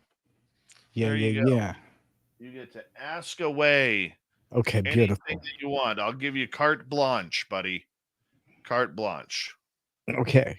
All right. So we had talked briefly about perception, right? And I like that. And I think even targeting and certain people being selected has come up in the conversation before. And you kind of know that, in my opinion, at least I think I've expressed this to you, that once you notice it, it seems like it notices you back. And definitely with my research team's experience, it's been that. I mean, you want to talk about it clinging on to you and following you wherever you go for a while. I mean, I think some of the people on my team that have had some crazy experiences with that. But do you think that certain people are targeted? And if so, why is it that two people, perhaps like you mentioned earlier, can be standing next to each other, and one person perceives and can see it, and the person standing next to them, no matter how hard they look, can't see that same phenomenon happening? How is that I don't possible? know. I think the phenomena allows people to open up when they're ready. I think it's as easy as that. Give you an example. The dude in the barn, you know the guy I'm talking about. Yeah. Okay. On my ghost tour the other night, I had 24, 26 people that were on my tour. I said, okay, when you see him standing on the when you see his outline standing on the walkway, go to the left or go to the right. So immediately there were 6 people. Then there were 8 people. Then there were 10 people. Then there were 12 people. Okay. Half the group could not see him. Could not see him whatsoever. Right. And so I think that there's a lot that goes into that, Tim. It's fear, it's belief, it's that I don't want to see it. I know it's up there. I want to look. I don't want to see it. And it's like you're blocking and protecting your own mind. I think a lot Interesting. of that happens. That's What just my about perception of it. now? You know that I've had tons of luck, let's just call it, with the use of the Psionics multi-spectrum camera that looks into multiple spectrums of light at the same time. And sometimes I'm able to capture things with that I can't see with my naked eye. In fact, a lot of times. Do you think that it could be that the phenomenon operates on different spectrums of light, and perhaps we're only able to see it occasionally because of I that? I think the phenomena works on energy and technology like the psionics is now allowing people the opportunity to actually see what they could feel. Okay. Prime example, I've proven it to you twice while you were in Utah. Okay, so I'll let you explain that story so that way I'm not looking like an arrogant prick here. Okay, but it's more about getting the feel of the energy and getting a feel of what the phenomena is and how it reacts. Okay, so I have no problem with you as an eyewitness to it saying what I did. Yeah. I mean, well, why don't you describe it? I think that your description's gonna be better than any. I mean, No, you're the please. cameraman. You're the guy down there researching. I'm just sitting at home in BC. Making phone calls to my team members, telling them where to point their cameras. And what happened? You're pretty accurate. What'd you see? Which time? Let's start with the first time. Oh, well, I think you told a team member where to point the cameras and gave a description of, I think you'd said it was a ball of light or a chain of lights, and we captured exactly what you said, and I think you gave us the coordinates where to look. And so we had pointed all of our gear that way, and that's why we captured it in multiple data points. And then I guess the second time was more recent. Again, now you had said look in the west, and it kind of was in the west, but we ended up debunking it. That's But we fine. definitely had something happen. But we did debunk it as a light phenomenon that was pretty incredible. But at the same rate, we were able to debunk it as a phenomenon of the light and the heat, and the way the light was reflecting off of a bank of just hanging out moisture at a certain level in the sky, and it was only being picked up with a very light sensitive set of cameras. So yeah, but again, that was debunked that time, and who knows, maybe we were focused on that while what you were telling us to look at happened. Who knows? Could be. I mean, and then there's the other time, that is definitely recorded, and that's for your show, and that happened, you know. That was all Samantha. Yeah, but you were saying and describing exactly what I was filming, and you wouldn't have known because you had sensory dep on, and so yeah, that was pretty cool. That was a cool one. Yeah. Yeah, I mean, there's definitely stuff going on, but that's why, it's so curious. That's why it makes me ask more questions, even seeing things up but close. what's wrong with feeling it? Okay. Yeah. That's what I'm saying to you. Is I don't understand it. I don't have an answer. I just go by what I was feeling. Like that first time when I called up Terry Hall, and it was on a Saturday night. It was 11 p.m. I called up Terry Hall and I said, "Dude, you got to put the cameras up here. I'm getting the feeling that there's a triangle of lights up there." Yeah, and of course, at that time, we all roll our eyes. We're like, "Okay, here we go. Here's Dave, with his thing." And so we just point them out there. But whoa, it's like, okay, next time we're like, "Oh, here comes Dave. He's calling us again. Here we go." Like, here comes the Dave prediction.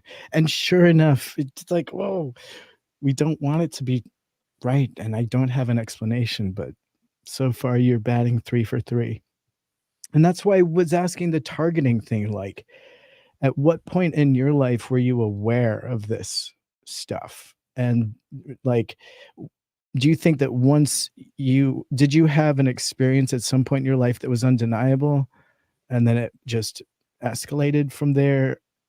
Or do you think, was it gradual, or was it word of mouth and you were interested? Like, what really rooted your motivation in this field? I blame Samantha Mowat and Pascal Lachance.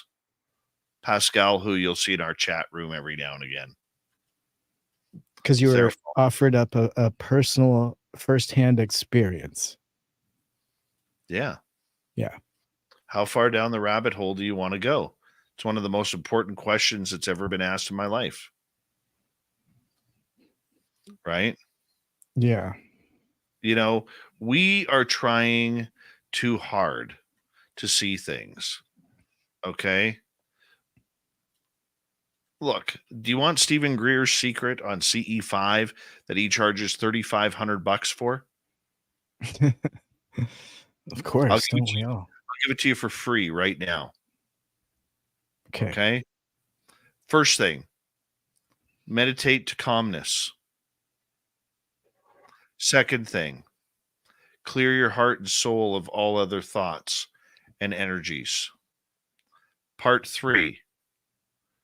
Okay. Ask yourself what you want to see. Part 4. Ask him to come down and show you. That's it. That's Stephen Greer's CE5 right there for free. Right. And look, the first few times, you're going to say, oh, this crap doesn't work. Keep trying and practicing, though, and you don't get frustrated. Okay? Don't have a glass of wine with it.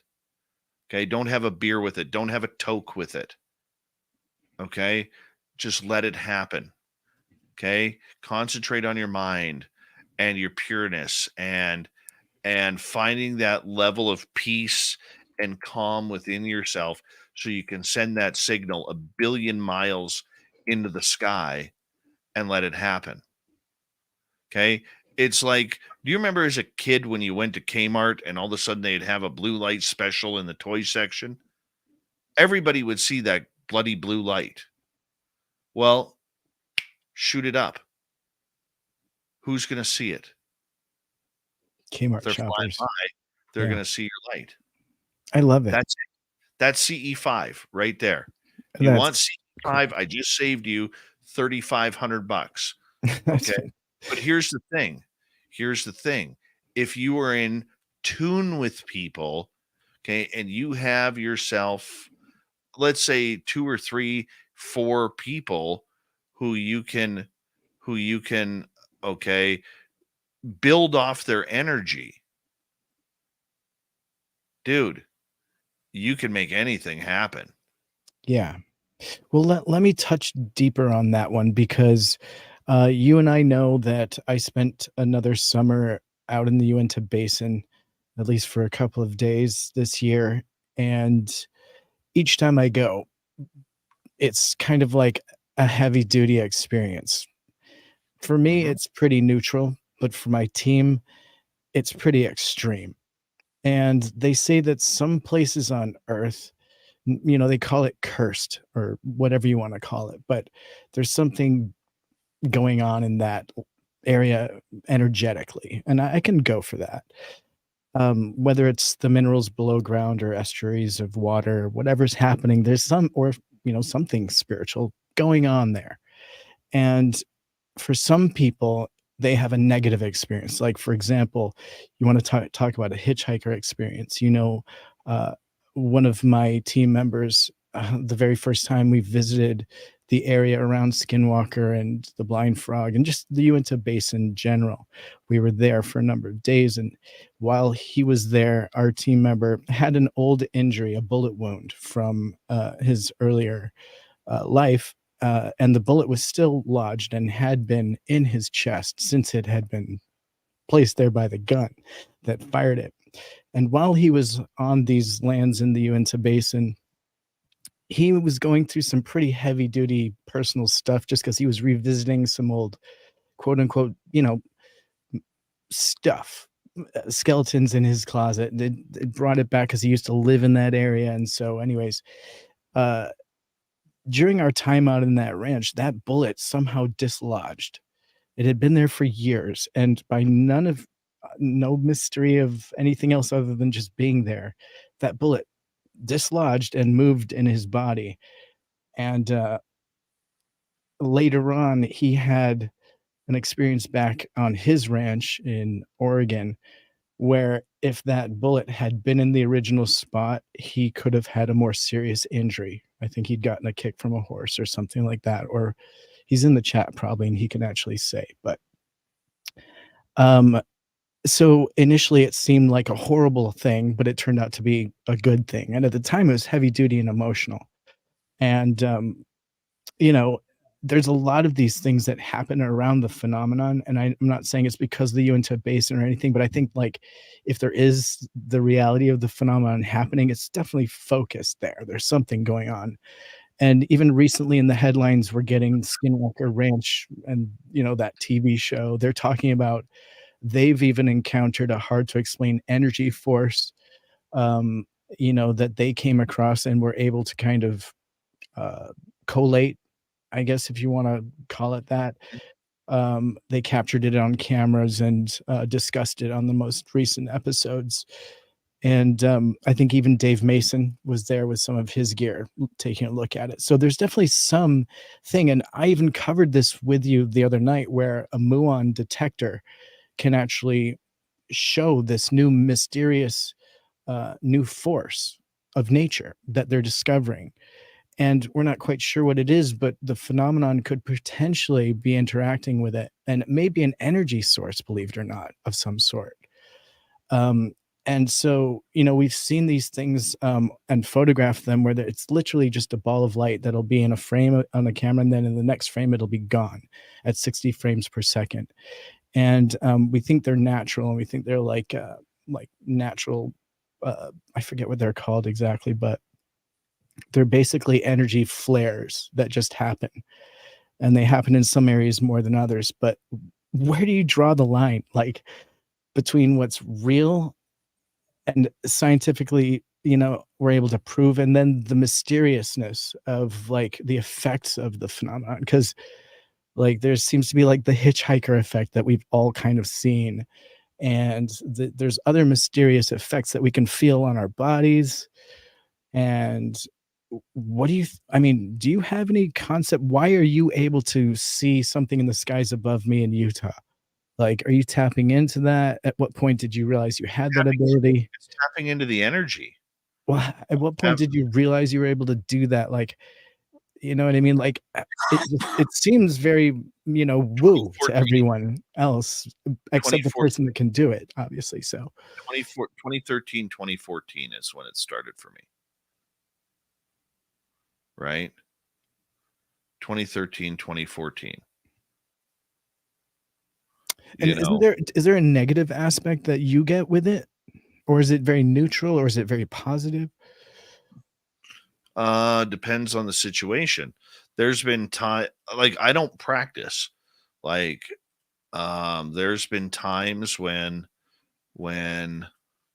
I've been completely wrong. Completely wrong. Like, I've had people say, "Hey, can you read me?" And I've got friends where I've been 100% accurate, and I've got friends where I've been 10% accurate. So does that Or make you 0%. question the reality of your ability? Absolutely, it does. Okay. Makes you question everything. But it's the one thing that I have learned over this, and this is probably where I feel the most confident, is recognizing the differences in energy. Paranormal, ghosts, spirits, is very heavy energy on your shoulders and on your head. It gives you headaches. Okay. Cryptid energy is very, like, you're on alert, waiting for something to jump out at you. Okay. Like if you're walking in, never mind a Bigfoot or a dog man, but if you're walking through the forest and there's bears in there, or cougars, or whatever, wolves, you just have that feeling when something is around. Animals have that feeling. Okay. Mhm. Animals know when there's something there that shouldn't be there. How do you personally know where to draw the line, though? Because we're seeing, like, let's just take, for example, Skinwalker Ranch, Travis Taylor. We know that he wrote a book, a science fiction book on alien invasion. And then the head of, the UAP investigation team read that book and then brought him on the team. And he's also heading up the investigations at Skinwalker, shooting, blow torches into the sky and then saying that, they're seeing saucers or craft or energy fields and things, making massive claims. And so, how do you personally know where to draw the line between nonsense and what's really taking place? Because I see, even in your own experiences, you question your own abilities. So how do we know where to navigate in this world of the phenomenon? What's real and what isn't, and where do you draw the line? But you How do you have to know? be your own worst critic. Okay. You have to be your own worst critic, because if you're not, then you're going to be one of those people who just believes everything. And I mean, uh, you see, out of the corner of your eye, you see a leaf, flutter in the distance. You can't all of a sudden think, well, that's a Bigfoot behind that tree that made that happen. It could be a bird, it could be the wind, it could be something, a bat, could be bugs, could be anything. Could be a chipmunk, right? Could be anything. But you have to, the one thing that I have developed for myself is I've developed a confidence that I know the differences in the energy. It's like when you're as I'm 50, I don't do it anymore, but in my 20s and 30s, you'd go party downtown. And you could feel, if you were at that nightclub that night, you could feel the tension of whether or not you're going to be fighting or not. You know what I'm saying? You could feel that tension that something bad was going to happen. You're bringing up a really great point, and I'm actually going to just ask a question because and we're going to talk about something we shouldn't right now. Okay. But we went ghost hunting and got aliens. You sensed it, and you sensed a change, and we captured that. We captured everything. But my question to you is, that was new to me. I was just a documentarian. I was there. I had my extra undies on, 2 layers. I was well prepared. But you very calmly said that there was a change. There was something else. It wasn't that. You kind of were on it, and then Sam was just like honed right in on it. Sam picked up on my energy. I don't think you guys wanted to scare me, I think is what was going on. Like, you didn't want to scare little Timbits and be like, okay, this is something else. And then to capture it the way we did, I think is pretty incredible. Like, it pretty much validates the fact that. Are you talking night 1 or night 2? Yeah, the second, I guess. It's kind of a bit of a blur, but I mean, we were definitely in an area looking for ghosts, and it very much shifted into aliens. I mean, yeah, I don't remember if that was night 1 or 2. It's all a blur, but the craft. How far do you want to open up here? I mean, well, not at all, really. More just on the fact that you're sensitive to the energy changes, and that's what I wanted to talk about. Like, how do you determine that? And like, like even for you, if you hadn't had Sam there confirming, like, how do you personally determine that energy shift? Like, you kind of were getting to it, like it's a little more malevolent, or it's a little more this or that. No, but it's not that it's a case of malevolence. It's a case of understanding the energy that everything puts out. Like, it's as simple as, okay, Tim, have you ever been around? Let's use the night. We won't use the nightclub aspect of everything. Okay. Wrong ones. Hold on. Okay. We won't use the nightclub aspect of everything. Okay, but what we will do is we will use the idea of you ever been around a dog? Okay, you've never met that dog before, but for some reason you're afraid of that dog because you think that dog is going to bite you. Okay, you keep your kids away because you're afraid that dog is going to bite your children. Sure. Okay. Just something in your defense mechanism as a human, you feel that you got to be more careful. You ever had that feeling? Of course. Yeah. Okay. Do you recognize that feeling of danger when there's danger around? Okay. Sure. That's what it is. Everything has an energy pattern. Okay. So this is why I say ghosts are very heavy. Okay, it's like carrying weight on your shoulders. Cryptids are like that feeling of when a strange dog is around that's looking vicious, that it's looking for a fight or to attack somebody. UFOs are very, oh my God, what's going on here? This is fantastic. This is creepy. What is going on? It's very hyper. Okay. It's very hyper energy. And when you feel those differences, when you put yourself in those positions to feel those energies, I've had it happen enough where I'm usually 100% confident that there is something around. And look, there are times I'm standing on my patio and I will be staring up at the sky and I know something is watching me. I know there's a craft over there. I can't see it, I can't hear it, but I feel it. Okay?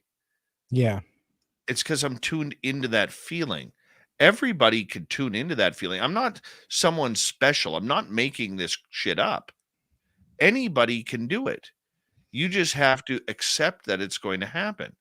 And do you think there's more than one species visiting here? Like actually visiting? Absolutely. There's Okay. been times where I've got that feeling where I've been standing outside on my patio, okay, and I can't see anything outside of the stars in the sky or the clouds in the sky. I can't see anything, nothing out of the ordinary. But I get that feeling I got to go inside right now because something bad is out here and I don't want to be a part of it.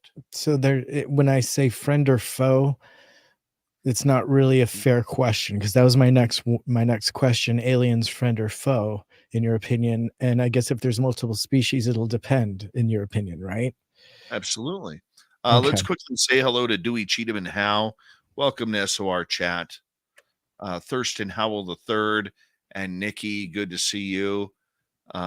Susie B, always love it when you're here, my dear. Who else is hanging out with us that I haven't said hello to? Philip Blair and James Weston, good to see you guys. Hi, Christine Lynn. And I think I'm caught up from there. Yeah, I'm caught up from there. But Yeah. But I mean, dude, it's all in energy. James Friday the 13th, how are you? It's all in energy. And it's not just me, Tim. You have it. Every member of the audience has it. That's why I laugh at Stephen Greer, people paying him $3,500 or $2,500 for a CE5 weekend. If I gathered you, me, Merle, Samantha, Pascal, and other people who were in tune, dude, the crap we would see in the sky or in the forest, it'd be phenomenal. Yeah. The problem is we don't put ourselves in that position for that to happen. Okay? So what Stephen Greer does is he brings in a bunch of energy that's focused on aliens. He charges you an exorbitant amount of money to do this when you can do it at home. Okay? Create your own little spiritual group to gather, and you could do it at home for free. Yeah. That's great. Right?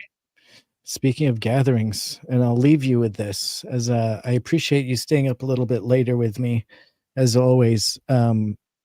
This year's MUFON National Symposium, the International Symposium, is going to be the 24th through 27th of August in Northern Kentucky at the Northern Kentucky Convention Center. This year's theme is friend or foe. They want to know who they are, where are they, why are they here, and what do they want. And the symposium is going to include guest speakers, David Paulides, researcher, and let's see, Harvard astronomer Avi Loeb is going to be there, along with NASA Space Grant Director Barbara Sabani. And so there's going to be some pretty good speakers, but in a quote, they're saying they have been with us for all recorded history, yet we do not know them. They have interfered in ancient battles and surveil our modern warships. Their technology can shut down our nukes and outrun our fastest jets. And they've reportedly killed, and they have healed. They kidnap us only to release us. And now they're also asking, are they ET, time travelers, interdimensionals, or something else? Most importantly, what do they want? And I think that's a great question. And Dave, curious, what do you think? Interdimensionals, ET, time travelers, what It's do all they of it. want? It's all of it. I You don't mean know what they different want. races, different things? I don't know what they want.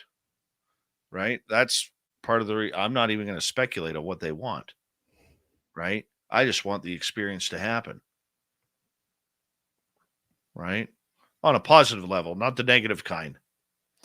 I do want to bring up something that solidifies our point, Tim, because it took a lot of time for you to understand what was going on. Did you see the recent the Senator Gillibrand speaking at a public outing where she was talking about, she was asked a UFO question about the Senate hearings and all that kind of stuff?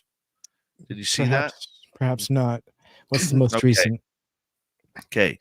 I encourage everybody to watch that because once again, okay, this is and I hate to harp on this, okay, and I'm not trying to tell anybody I told you so. I'm just trying to educate, okay? If you listen to her speech, when she talks UAPs, she continually brings up drones, Russia, China, other adversaries, and balloons. She is not bringing up UFOs under the UAP banner. Yeah. And this is where I encourage you all to watch it because we have been, and now people are starting to catch on to what we're saying. Yeah. You and I were talking when you came up with that. You know, the fact that UAP is ours and mundane stuff. UFOs could be anything.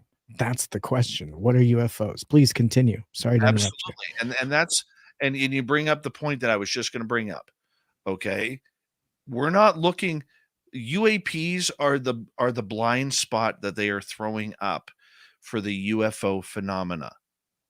There's no such thing as a UFO UAP. Okay? People who use the term UAP are just trying to be trendy. That's it. They're trying to be trendy that, it's like being UFO woke. Okay? They're trying to be trendy with the topic that if it's if it's unidentified, it's a UAP. It's not a UFO, it's a UAP. No, the government is even saying that UAPs are man-made. And what better way to distract from the UFO phenomena than to create this absolute bullshit of UAP. I actually like it because it's helped distinguish. If there's a Absolutely. balloon or if there's a drone situation, it's UAP. Even if it's a ball of lightning or if it's a new kind of mundane scientific weather phenomenon that can be explainable, that's UAP. That's a phenomenon that is, Absolutely. mundane. Everything else falls underneath the UFO. I mean, a silver disc in the sky is not a UAP. If it's disappearing and reappearing, or if it's opening a portal, or if it's firing lasers, or if it's, doing any of the amazing things that UFOs do. The thing is, Tim, okay, the powers that be have been throwing up roadblocks forever. Okay. Somebody like Tim Burchett, whether you agree with his politics or not, has seen through the bullshit, has seen through the conspiracy theory. He understands that a UAP is not a UFO. Okay. So we can have all of this stuff going on, but what are we really looking for? Okay, when I see people getting mad at people like John Greenwald or Stephen Greenstreet or Mick West, I may not agree with them and what they're doing these days, Okay. And they say a lot of stuff online that I don't agree with. Okay. That's neither here nor there. But the thing is, they are battling for what is real and what is not, and who's pulling the wool over the eyes. The unfortunate part is they're attacking individuals instead of the system overall, Right. because there is no such thing as a UAP. It's man-made. Right. And that's why David Grush was such a breath of fresh air and at the perfect time for us all, calling out UFO and aliens. And that's what made the headlines. UFOs, aliens, not UAP. He never even mentions UAP. He's talking about UFOs and aliens, which is a totally different discussion. And it's That is also right. why he has become such a target, because he's really not talking about any drones or any balloons at all. He's not even mentioning it. It's not UAP to him. It's UFOs and aliens. And that's why 100%. such a breath of fresh air, such amazing stuff. And that's why I was so stoked. And I was hoping for more of that from the whistleblowers. But unfortunately, we got more UAP guys in there in this last one. They were saying UAP, not UFO. And that was frustrating. But don't forget, they're fighter pilots. I understand that. But they're also, you take somebody like Ryan Graves. God bless his hard work that he has done. He cares about this subject. Yes, he does. Ryan Graves is also looking for a piece of that pie. Okay, with his new companies. Indeed. He's looking for a piece of that UAP pie. Okay, Enigma Labs, looking for that UAP pie. Indeed. Avi Loeb, looking for the piece of the pie. MUFON, looking for that piece of pie. Yeah. I will tell you that if I speak at a UFO conference next year, I already know what my topic is. My topic is it's UFO, not UAP. Because there are plenty of quotes to go around from the politicians, the generals, David Grush, that prove that UAP are man-made. It's two different discussions. It's two separate conversations. You want to talk UAP? We're going to get in the weeds over all the stuff that we've been seeing this past year, making the headlines. If you want to talk UFOs and aliens, well, then they're going to start picking and choosing the way Keene and Blumenthal did when they're not comfortable covering aliens, because that's too big and hard a topic for the public to swallow. And New York Times is not going to be interested. Unfortunately, that's the first time it made any closeness to headlines, UFOs, I'm saying, because it's been UAP since the beginning. In fact, since 2014. And that's the way the Navy wanted it. Right. And the Air Force has remained completely silent. They're still calling these things UFOs, surprisingly, or maybe unsurprisingly, not surprising. Well, but, I mean, it's amazing how they call them UFOs, but they're not supposed to call them UFOs because they're UAP. So what's the difference? Why are we seeing a difference? Why? Because there is a difference. Okay. Yeah. There's a huge difference of what's going on. And the unfortunate part about it is, due to UFO woke, we want to act like Ryan Graves or Alex Dietrich or David Fravor or Marco Rubio or Mark Warner. Right. Or Christian Gillibrand. And that's why I was asking you, kind of like, how do you walk that line? These guys are all walking that line. Like, they're saying UAP and they're activated on UAP, but they're all thinking and really like not sure about UFO, and they're not saying it, right? I mean, no one's really saying it because it's too much of a hot button. If Lou Elizondo came out tomorrow and started using the UFO term again, what would happen to ufology? Lose funding. They would lose funding is what would happen. They would immediately lose the audience of funding that they've had up until this point. The same way that you can't start saying UFO when you talk to anyone that is claiming to be a skeptic or somebody of science at this point, because their eyes will glaze over and they'll not want to continue the conversation because they're going to think you're a UFO, quote unquote, nut. Right. Well, that's unfortunate. Absolutely. That's unfortunate. But the reality is there's something to it, and you don't have to be a nut to want to investigate it. But it's a totally separate conversation to the UAP thing. And I think that you made a great distinguishing point there, I think back, maybe almost a year ago. Really, I feel like it's been quite a while since we had that conversation, but that really cleared it up for me. I was like, that is a very clear distinction between the two, and it helps me to distinguish between the nonsense and what's real, and what is important to me personally in the headlines and what isn't. If I see UAP in there, then I know it's the threat narrative. Again, that old ugly head rearing up again. If it's UFOs and aliens, well, you have my interest, and let's hear more, and hopefully some details and some evidence, because I am gnawing at the bit for some of that.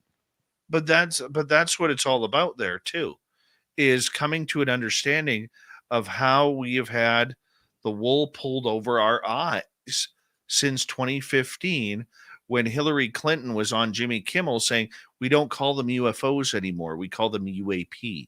And the promise of a spacecraft from TTSA didn't really help with Putoff and the crew coming out saying, hey, I could design it if I had enough money and put it together. We could be in flight. That's a bummer. Where's our flying car, Dave? We were promised a flying car. Well, And, look, if we go on the timeline, there's a lot of things that have been upsetting in the last 7 years. Okay. There's a lot of things, whether, and this is why, not to dig up old dirt here, but this is why I never trusted the Stars Academy. Here they were standing on a stage at a pressless press conference talking about UFOs that we're supposed to call UAPs. And when I went to their website minutes after that to check out their website, I read the entire website. There was not one mention of the term UFO or UAP or aliens or extraterrestrials or off-worlders. But here they just spent an hour telling me that this is what they're searching for. That was a huge red flag. Huge red flag. yeah.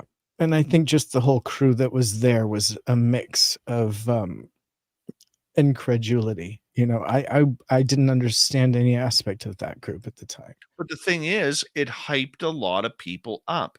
It brought a lot of attention to this subject, which is what they were trying to accomplish. TTSA wasn't a complete failure. Okay. It failed more than it won, at least 10 to 1. But don't you think that at the point that they realized that the videos that they had were mundane, or at least that, a lot of the threat narrative that they were talking about, it was real, but it was, drones and balloons and other things that are mundane.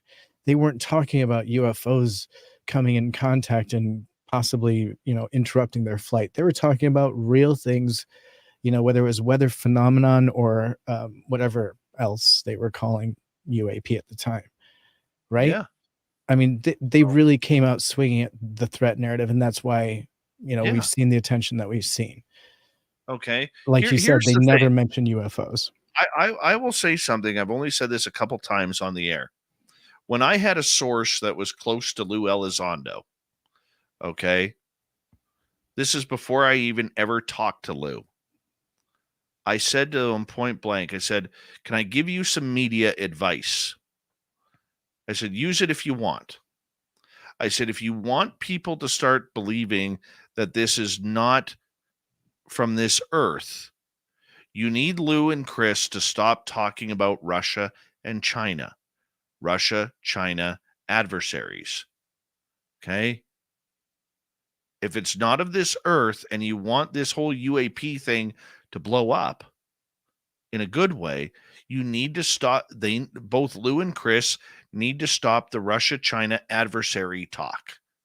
And then all of a sudden, about 2-3 weeks later, if you noticed, when Lou or Chris were on television or on a podcast or a YouTube channel, there was no mention of Russia and China or adversaries. Yeah. Okay. And you know what? No offense to anybody else. I'm taking credit for that. I am. Okay. Because the message got through. All right. And the UAP term, I mean, Tim, you and I fought nauseatingly over that. We did. We really did. And then we settled on the fact that it's two different things. That's why we were like, couldn't figure it out. But you didn't figure it out until this past February, when everybody was talking that these weren't UFOs, that they were drones, that they were balloons, Yeah. that they were everything that UAP is. Yeah. Right? That really was a very obvious moment. Absolutely. Yeah. When you have generals from the United States Air Force coming out and saying these weren't UFOs, why wouldn't he use the term UAP? Right. Because they were UAP. And the fact and they want to continue spending money on studying UAP and the potential. Bingo. Yeah. They want to know. I mean, we've talked ad nauseum with Random Guy about this. Right. Even Random Guy knows there's a difference between UAP and UFOs. Yeah. And if you want to spend more money on finding out what kind of drones your adversaries have, then continue supporting the UAP programs, because that's what they're investigating, not UFO. Yeah. So, I mean, look, you can use whatever term you're comfortable with. Okay? If you want to be UFO woke and use UAP because it's trendy, go for it. Go for it. But the UAP thing, outside of a couple, did not convince any of the old school guys. You don't hear Grant Cameron talking UAPs. You don't hear Melinda Leslie talking UAPs. You don't hear Peter Robbins talking UAPs. Okay? You don't hear them talk. You don't hear MUFON people talking UAPs. Okay? Who's talking UAPs? Scientists are talking UAPs. All right? Why do scientists talk UAPs? Because there's budget involved. Bingo. If scientists don't have a budget, they don't have anything to work on.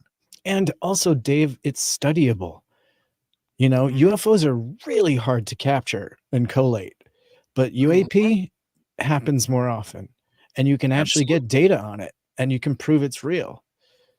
Absolutely. Definitely. But UFOs, how often is the term UAP used on Skinwalker Ranch? Constantly. Shows. They point to it in the sky and say UAP, not UFO. Mm-hmm. They say UAP right there. Yeah. So. But who are they employed by? Outside of Brandon Fugel. USG. Exactly. Yeah. Right? I love your UFO woke. You're getting some chuckles in the chat there. Philip thinks that's hilarious. Yeah. But it's true. It know what? Is true. And the whole UAP term, to me, is a joke. It's like, I know a lot of people bug me about the word squatch. Okay? I look at UAP the same way I look at the term squatch.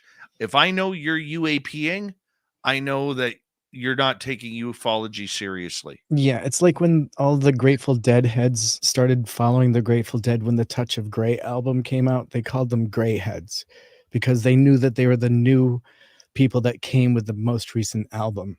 And you could tell them apart because they danced all the new songs and not the classics. Absolutely. But you're so right. It's the same thing. But that's exactly it. I know that if somebody says the words, it uses the term that I'm going squatching, I know I'm not taking your research seriously. I automatically know that because you're using a trendy term that insults the intelligence of those who've been working on this for decades, trying to bring credibility to the field. Okay? UAP is the exact same way. Okay. People love trends. They love trendy. It's like you go to any major city. Okay. You go to any major city. What do you see? You see electric cars all over the place. Why? Because the environment is trendy right now. Teslas are trendy. Most people can't afford a Tesla, but they drive them because it's the trendy thing to do. Okay? Exactly. It's the same Exactly. thing as you go out of town, out of that city, and into the suburbs. All of a sudden, there's all these big trucks and big SUVs. Okay, because it's people love to be part of trends. UAP is trendy. Squatch is trendy. It doesn't mean you're doing anything to move the field forward. What it means is you have an interest in it, and therefore, in order to look smart, you're going to use the trendy terms. Oh, yeah. Or you're going to report poorly on it, like we just saw The Intercept do, just for clicks and to stir the Absolutely. pot and to make a name for themselves in the field. And it's very odd, when you see people jumping into the media basket on this topic with very little background or knowledge, just maybe a couple of dogs in the race, But and they stand to get clicks or cash out of it. you look at James's comment here. Woke UAP doesn't really make sense for those of us that haven't seen aliens and still have to wonder even if they exist. You're right, James. You're completely excuse me. You're completely right. Okay? But for those who've had an experience, who've experienced the ultimate phenomena, they know that this isn't trendy because it isn't fun. Whether you had a positive experience or negative experience, it isn't fun.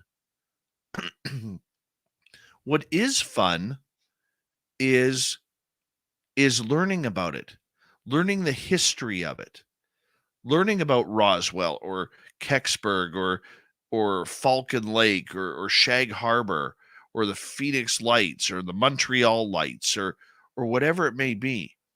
Delving into that history and taking a learn is what makes it fun. Yeah. Listening, there's a reason why, if you look at the First Nations culture, okay, one of the things they pride themselves on is the new elders are continually learning from the older elders about the stories that have been passed on for centuries, and those stories don't change. Okay, they don't Yeah. change because that's part of their history, that's part of their culture. Whereas with us in these fields, we're always trying to make it trendy. Okay, and I mean, that's just the way it is. And the trends are Squatch and UAP, right? Why do I want trendy when I want answers? And when I can see a cover up going on, especially in UFOs, when you can see a cover up going on for money. Yeah. Right? Absolutely a money grab. Absolutely. And anytime you see it in a headline when it's swayed one way or another, you know that it's clickbait, quite literally, and it's set up for you to, basically be buying whatever they're selling. And it's unfortunate that there's very little information out there that's new, Yeah. that's relevant and isn't an op-ed. You've used the term clickbait a couple times now. And that's exactly what it is, Tim. It's exactly what it is. The people who used to use UFO now, okay, are using the term the phenomena now because they're realizing that it's all interconnected. In my great conversations over the years with Nicole Sakic, I'll use this as an example. Okay. In my years of great conversation with her, she now explains everything as the phenomena this, the phenomena that. It's not, and if she goes into UFOs, it's about UFO phenomena.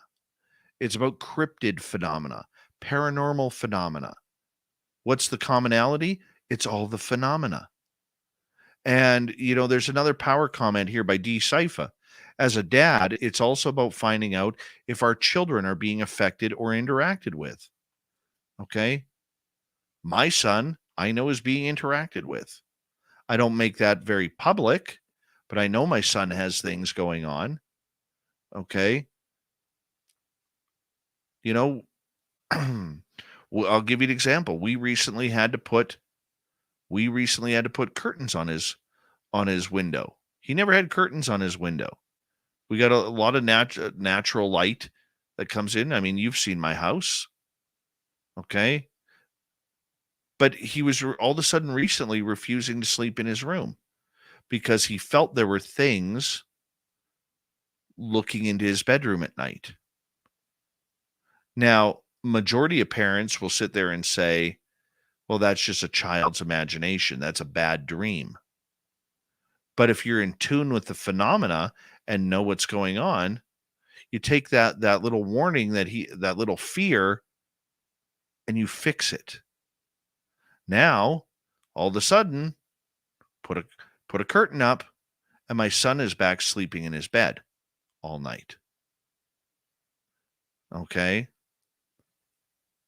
And a lot of parents are sitting there saying, well, I don't believe it. It's a bad dream. It's, just your imagination, whatever it may be. Yeah.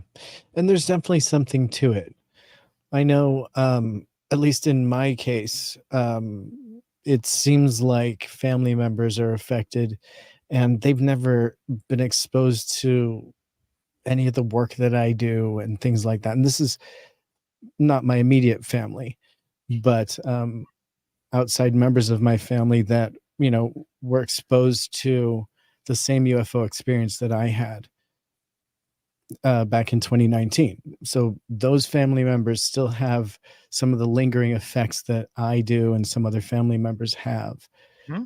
But they interpret it differently. Everyone seems to interpret it differently and cope with it differently. And, it's tough when it's a young person because there's really no way to internalize that. And so it can express in fear, Absolutely. and so that's no good. And you and I have talked about your struggles as a father in trying to explain things to your children about it Yeah. when they've asked. Yeah. Decipher, same thing. Say with my little girl, how do you explain it to a 10-year-old? My son is 10. Okay. I believe your son is 10 or 11, one of the two. Okay. So the big thing that you have to do, in my opinion, is believe them. Oh, yeah. Because of what you have experienced, believe them. But it's Okay. also, I think, important to be sensitive and to help them to give it an explanation, put it in a box that they're able to live with, because at that age, there's some pretty big ideas, that can be kind of unexplainable. And if you want to be truthful, it can be tricky. So better Well, perhaps not to be totally truthful at that point. Maybe. Yeah, everyone's different and they have different relationships with their kids, but some of those realities can be big and scary thoughts. So helping to figure out what will help that individual sleep at night and live with that reality, whether it's a dream, if you explain it as just being a dream, or however you do it. And now I do have some background in psychology, but I'm not giving advice here at all. I would talk to a therapist because that's what I do. My kids talk to a therapist and I encourage them to talk to on any topic they want. And I don't really get in between that. And I don't try to tell my child what their dreams mean or how to deal with it. I just listen, because if they're going through what potentially could be happening, that's a pretty big and scary thing. And if I try to tell them it's not real or it is, I might be getting involved in something a little bit, bigger because the child believes that is a reality. So it gets pretty deep. That's why I tip it off to a professional at that point, even though even the professional may not have an answer. You need some help when there's kids involved, and even when it's you and me, like, buddy, I mean, honestly, I have no problem talking to my therapist about stuff, and counselor. I think I had a counselor initially and now I have therapy, and therapy is great for everyone. I talk about every little detail I can because that's great stuff. I think, doing that, Well, I mean, but it all depends on your therapist too, right? yeah, I know, like for instance, my eldest daughter, she's seen ghosts since she was a kid, like 2, 3 years old. yeah, Okay, and um, I remember when she was in high school, I was having a conversation with her counselor about it because she was going through some tough times, and I said, "Has she ever brought up the fact that she sees dead people?" And the counselor went silent. And she goes, well, if that's happening, we should look at getting her on some serious medication. And yikes. I said, no, no, you're not. This is a family trait. And just because you are educated doesn't mean you're educated in the subject at hand. Therefore, before you go prescribing some sort of psychological medication for my daughter, maybe you should look into the subject matter to see how real this phenomena is. Okay. So you got to be Yeah. careful with that too. Oh yeah. And I mean, you get stuff you interact, right? And you make sure that your therapist isn't creating more negatives than positives, obviously. And Absolutely. yeah, but it shouldn't be something that I'm just saying, it shouldn't be something that you box and create like this phobia over, where the child feels like they can't talk about it, right? Or whoever it is feels like they can't talk about it. Because I know for me, like I only saw something in the sky initially, and I needed to talk about that. So people that are having much more regular or in-depth things, I mean, I imagine they really need to talk about it to people that have had similar experiences, because I know that for me, just talking to people that had similar experiences, that helped. That, that helped to know that it happens. I don't have to explain everything. Like just because I've been able to up until that point doesn't mean that I have to explain everything. Like just knowing that was okay. And that was the first step for me. Mhm. And that's the first step for many of us. It's about education. It's about trying to understand the truly what's going on. Yeah. And And here's the thing, by no means am I like a believer just because I've talked to other people and I've seen things. Like, do you still feel like you could be convinced otherwise at any point? Like, do you wake up some mornings just thinking this, like this is just not not real, and then some mornings you're like, man, that experience, I saw that thing last night, or I filmed that thing, like it back in the game, like of believing it totally being potentially real. Do you go back and forth, or are you like a real believer? I'm a real believer. Yeah. I am a Okay. real believer. By the way, hello, Zochito Paez Richards, Laura Del Pozo. You know, thank you for coming on in. No, I'm a real believer Yeah. because you know if I'm seeing things that I can't explain, who's to say that my child isn't? Why should I deny their sightings or their experiences while I'm experiencing my own? And it doesn't happen every day.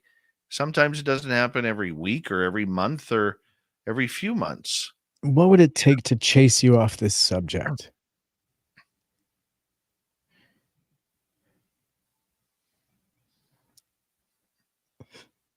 You're just staring Um, down the pipe there for a second. I'm like, that was a hard question. Deer in the headlights moment. well, I mean, there's a lot of ways. Like, um, there's a lot of people doxing these days. Okay. What Um, if like we got major disclosure, and I say disclosure, like let's say they came out with the evidence, front page, New York Times went with it, the president's like, yep, whole thing. We got the full deal. What would SOR look like the next day? well, I mean, I don't know because SOR could either take off, okay, because people are going Be to be looking for the program, the support for millions, right? or it goes the other way. I think, like, say for instance, I got the knock on the door. okay, from Right. an agency that came up to me and In the said, chat right now. it's time to stop. And by the way, it's probably a good time to say hello, how are you to Tradition. all the agents and agencies who It are is out tradition. hanging on out with us. We appreciate you. Give us a call sometime. You already have the number. We don't need to give it to you. Right But you know across what? the line. Some of us can be bought. No, serious. I swear to God on that, man. If Yeah. all of a sudden an agency called me up and said, "We'll give you $500,000, $1,000,000, $300,000 to shut your show down," Your number should be because going up. no, I understand that, but there's a reality to it too. Yeah. No, I get it. Okay. Yeah. I have to look at it for the sake of my family. Okay. What if That somebody just, pushed your buttons? What if they honey trapped you, or what if they like dug up something out of your past, or blackmailed you, or something nefarious? that's what lawyers are for. All right. Good. As long as we can't wheedle you out negatively. You'd only go out with cash offer. That's the only reason Um, you'd go dark. or if it affected my children.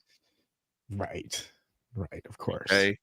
If it affected my children, but But I don't think the how about community. what if disclosure did happen? How would you cover it? I mean, at that point, you'd be like, there's nothing left to talk Well, about, folks. It's all no, real.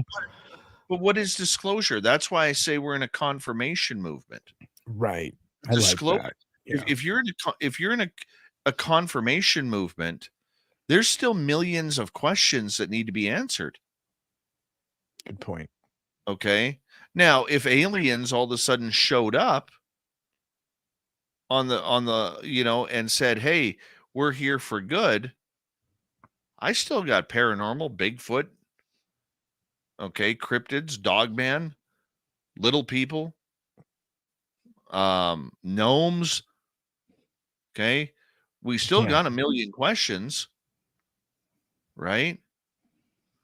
You're just having to deal with idiot media people who don't know what the hell they're talking about. Do you want the people that are studying this topic to remain skeptical, or do you want them to be believing and like throwing theories out there? Neither. You know what I want is I want everybody and their dog to stop thinking that they should start a podcast. Okay. Enough podcasts on the That's what I topic. want. Okay. That's what I want, because I think what we do is different. And I'm not saying that, we're better than anybody else or anything. This isn't an ego thing. Okay. But some people they start a podcast strictly for the drama. Okay. They want to talk bad about, Grant Cameron. They want to talk bad about John Greenwald. They want to talk bad about Dave Scott. They want to talk bad about Jimmy Church. They want to talk bad about George Norrie. They want to talk bad about Peter Robbins or Melinda Leslie or Geraldine Orozco. Pick a name. Okay. Look, everybody has the right to have a voice. That's the beauty of today's social media. Everybody is allowed someone else's opinion is just as important as mine. But if you're trying to do it to provide proper information, whether it's anecdotal stories or whether it's hardcore news, okay, you have to be able to decipher what your goal is. What is your focus? A guy who a lot of people love him, a lot of people don't, but a guy who's really figured that out is a friend of yours and mine, Thomas Fessler. Okay. He's gone from averaging 40 people a night up to well over 300, 400 people a night on his YouTube channel, because he found his niche, which was bringing the nightly subject of the latest UFO news to the public. And people are looking at him as a good source of information about what's going on. Interactive UFO news. I mean, come on. It's so much fun. Absolutely. Yeah. So you have that going on, okay? Or you have a YouTube channel that's only job is to sit around, drink, maybe get high, and talk shit about people. The alternative I'm not networks. naming names because I'm not picking out one general one, okay? But there are a lot of That you just described like all the rest. Pretty much. No, but the point that I'm getting at is every day there's more and more coming out because people are loving this story. They want to learn more.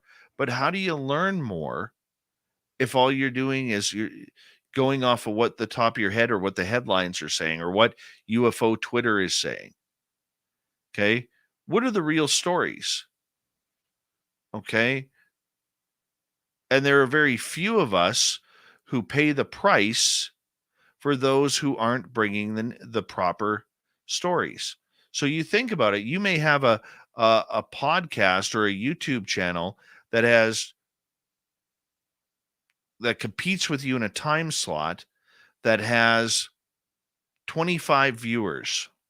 They've been going at this for 3 years and they're still averaging 25 viewers a night. And then if you go look at those viewers, you recognize, say, 14 out of the 24, 25 names that are usually in your chat room. You think, wow, why are these people there? Right? And look, you don't have to agree with my show, okay?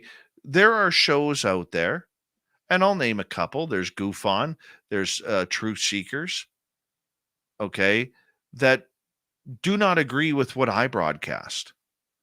And I don't really agree with what they broadcast for the most part. But you know what? They're two very smart men who are understanding what their audience wants to hear, and they are looking at the full spectrum of it. Okay? Now they may have a slant on what they're doing, just like I have a slant on the woo. They don't have the slant on the woo. Okay? They want more hardcore facts. But there's room for that because it shouldn't be the same. My show shouldn't sound like Goof On or Truth Seekers or UAP Studies or whoever, Kurt J. Mungel's Theories of Everything. None of them should sound the same, as long as you are understanding that your audience is getting a proper message of what you feel is the truth. Okay? My truth may be different than Steve Cambion's, and I can tell you it's different than Steve Cambion's. But you know what? I can tell you this. I have a hell of a lot of respect for what he does. I may not agree with it, but the guy studies his ass off, and this is what his conclusions are. My conclusions are we need anecdotal stories because without that, we have no leads. Okay? Even Gary Nolan stated that without the anecdotal stories, we have no leads. Science would have no leads on where to look on this subject. Okay? So we all have a place, but it's those who really don't understand the role of what their message that they're trying to put out there. That's what's harming the community. It's diluting from where people could be seeking proper answers. Right. Very eloquently put. No, I think you're absolutely right. Dave, it's been so much fun staying up later with you. We don't get this opportunity much. Thank you so much for hanging out. It's been fun. I appreciate it. I appreciate it. You didn't ask a lot of the hard questions that I thought you were going to ask. Well, I mean, We don't have to get into all of it. I pushed you up against the wall enough tonight. I But feel pretty good about it. so do I. And by no means, I want to end it on this. By no means am I telling people, if you're thinking of putting a podcast together, okay, or a YouTube channel, if you feel that's something you want to do, go for it. Go for it. Okay. But my advice to you is this: find a focus. Find something rather than this guy's a dirtbag, that girl's a dirtbag, that them they is a dirtbag. Okay. Find something that you have focus on and stick to that focus, because we do need more quality information. We don't need a bunch of UAP wokes or UFO wokes coming in and just giving more opinion. Find your focus and develop that focus and develop a niche for you that's going to see you succeed with giving proper messages. Whether There you you have go. 10 listeners a night or whether you have 10,000 listeners a night, find your focus and go for it, because it is a lot of fun. Okay. But if you're doing it just for the sake of doing it, and that way you have a place to lash out, we don't need it anymore. There's And enough of those out you'll there. burn out. I mean, you're inevitably going to burn out on that. So, Yeah, yeah, absolutely. longevity is where it's at. And a good show like this is where it proves out. So, Absolutely. My brother, indeed. let's say goodnight. I want to say a big thank you to W. David Page, Forrest Louis ×3, Lala ×2, W. Decker, Mr. Lord ×2, Kira, Jake, Doof. Thank you for the great super chats tonight. Thank you for everything. And hey, leave a comment down below and let me know what you think. Do you agree with what Tim and I talked about? Do you disagree? Do you think we're looking like a bunch of arrogant jerks, or do you think we're making sense?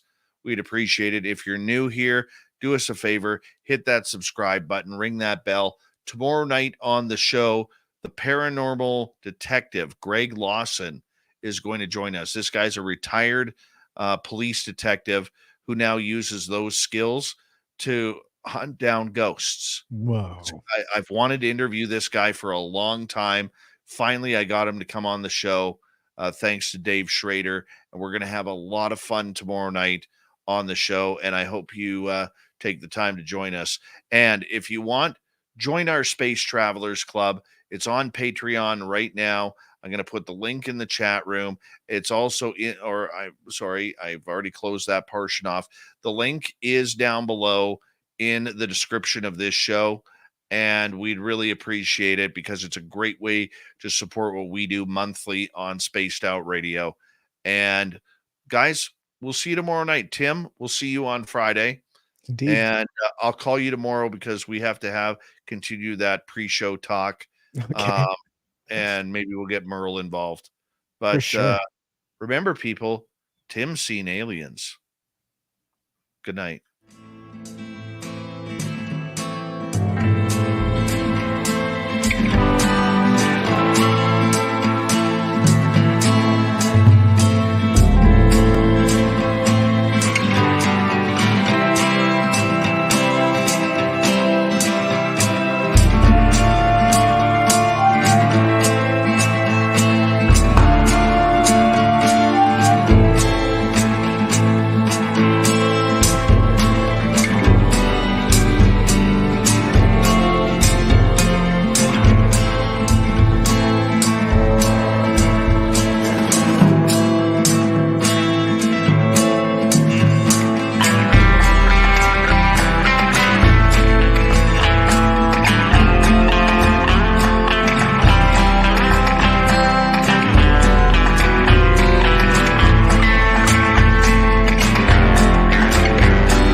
healthy, my friend. You too. If you need bail money, give me a call. Always, Dad.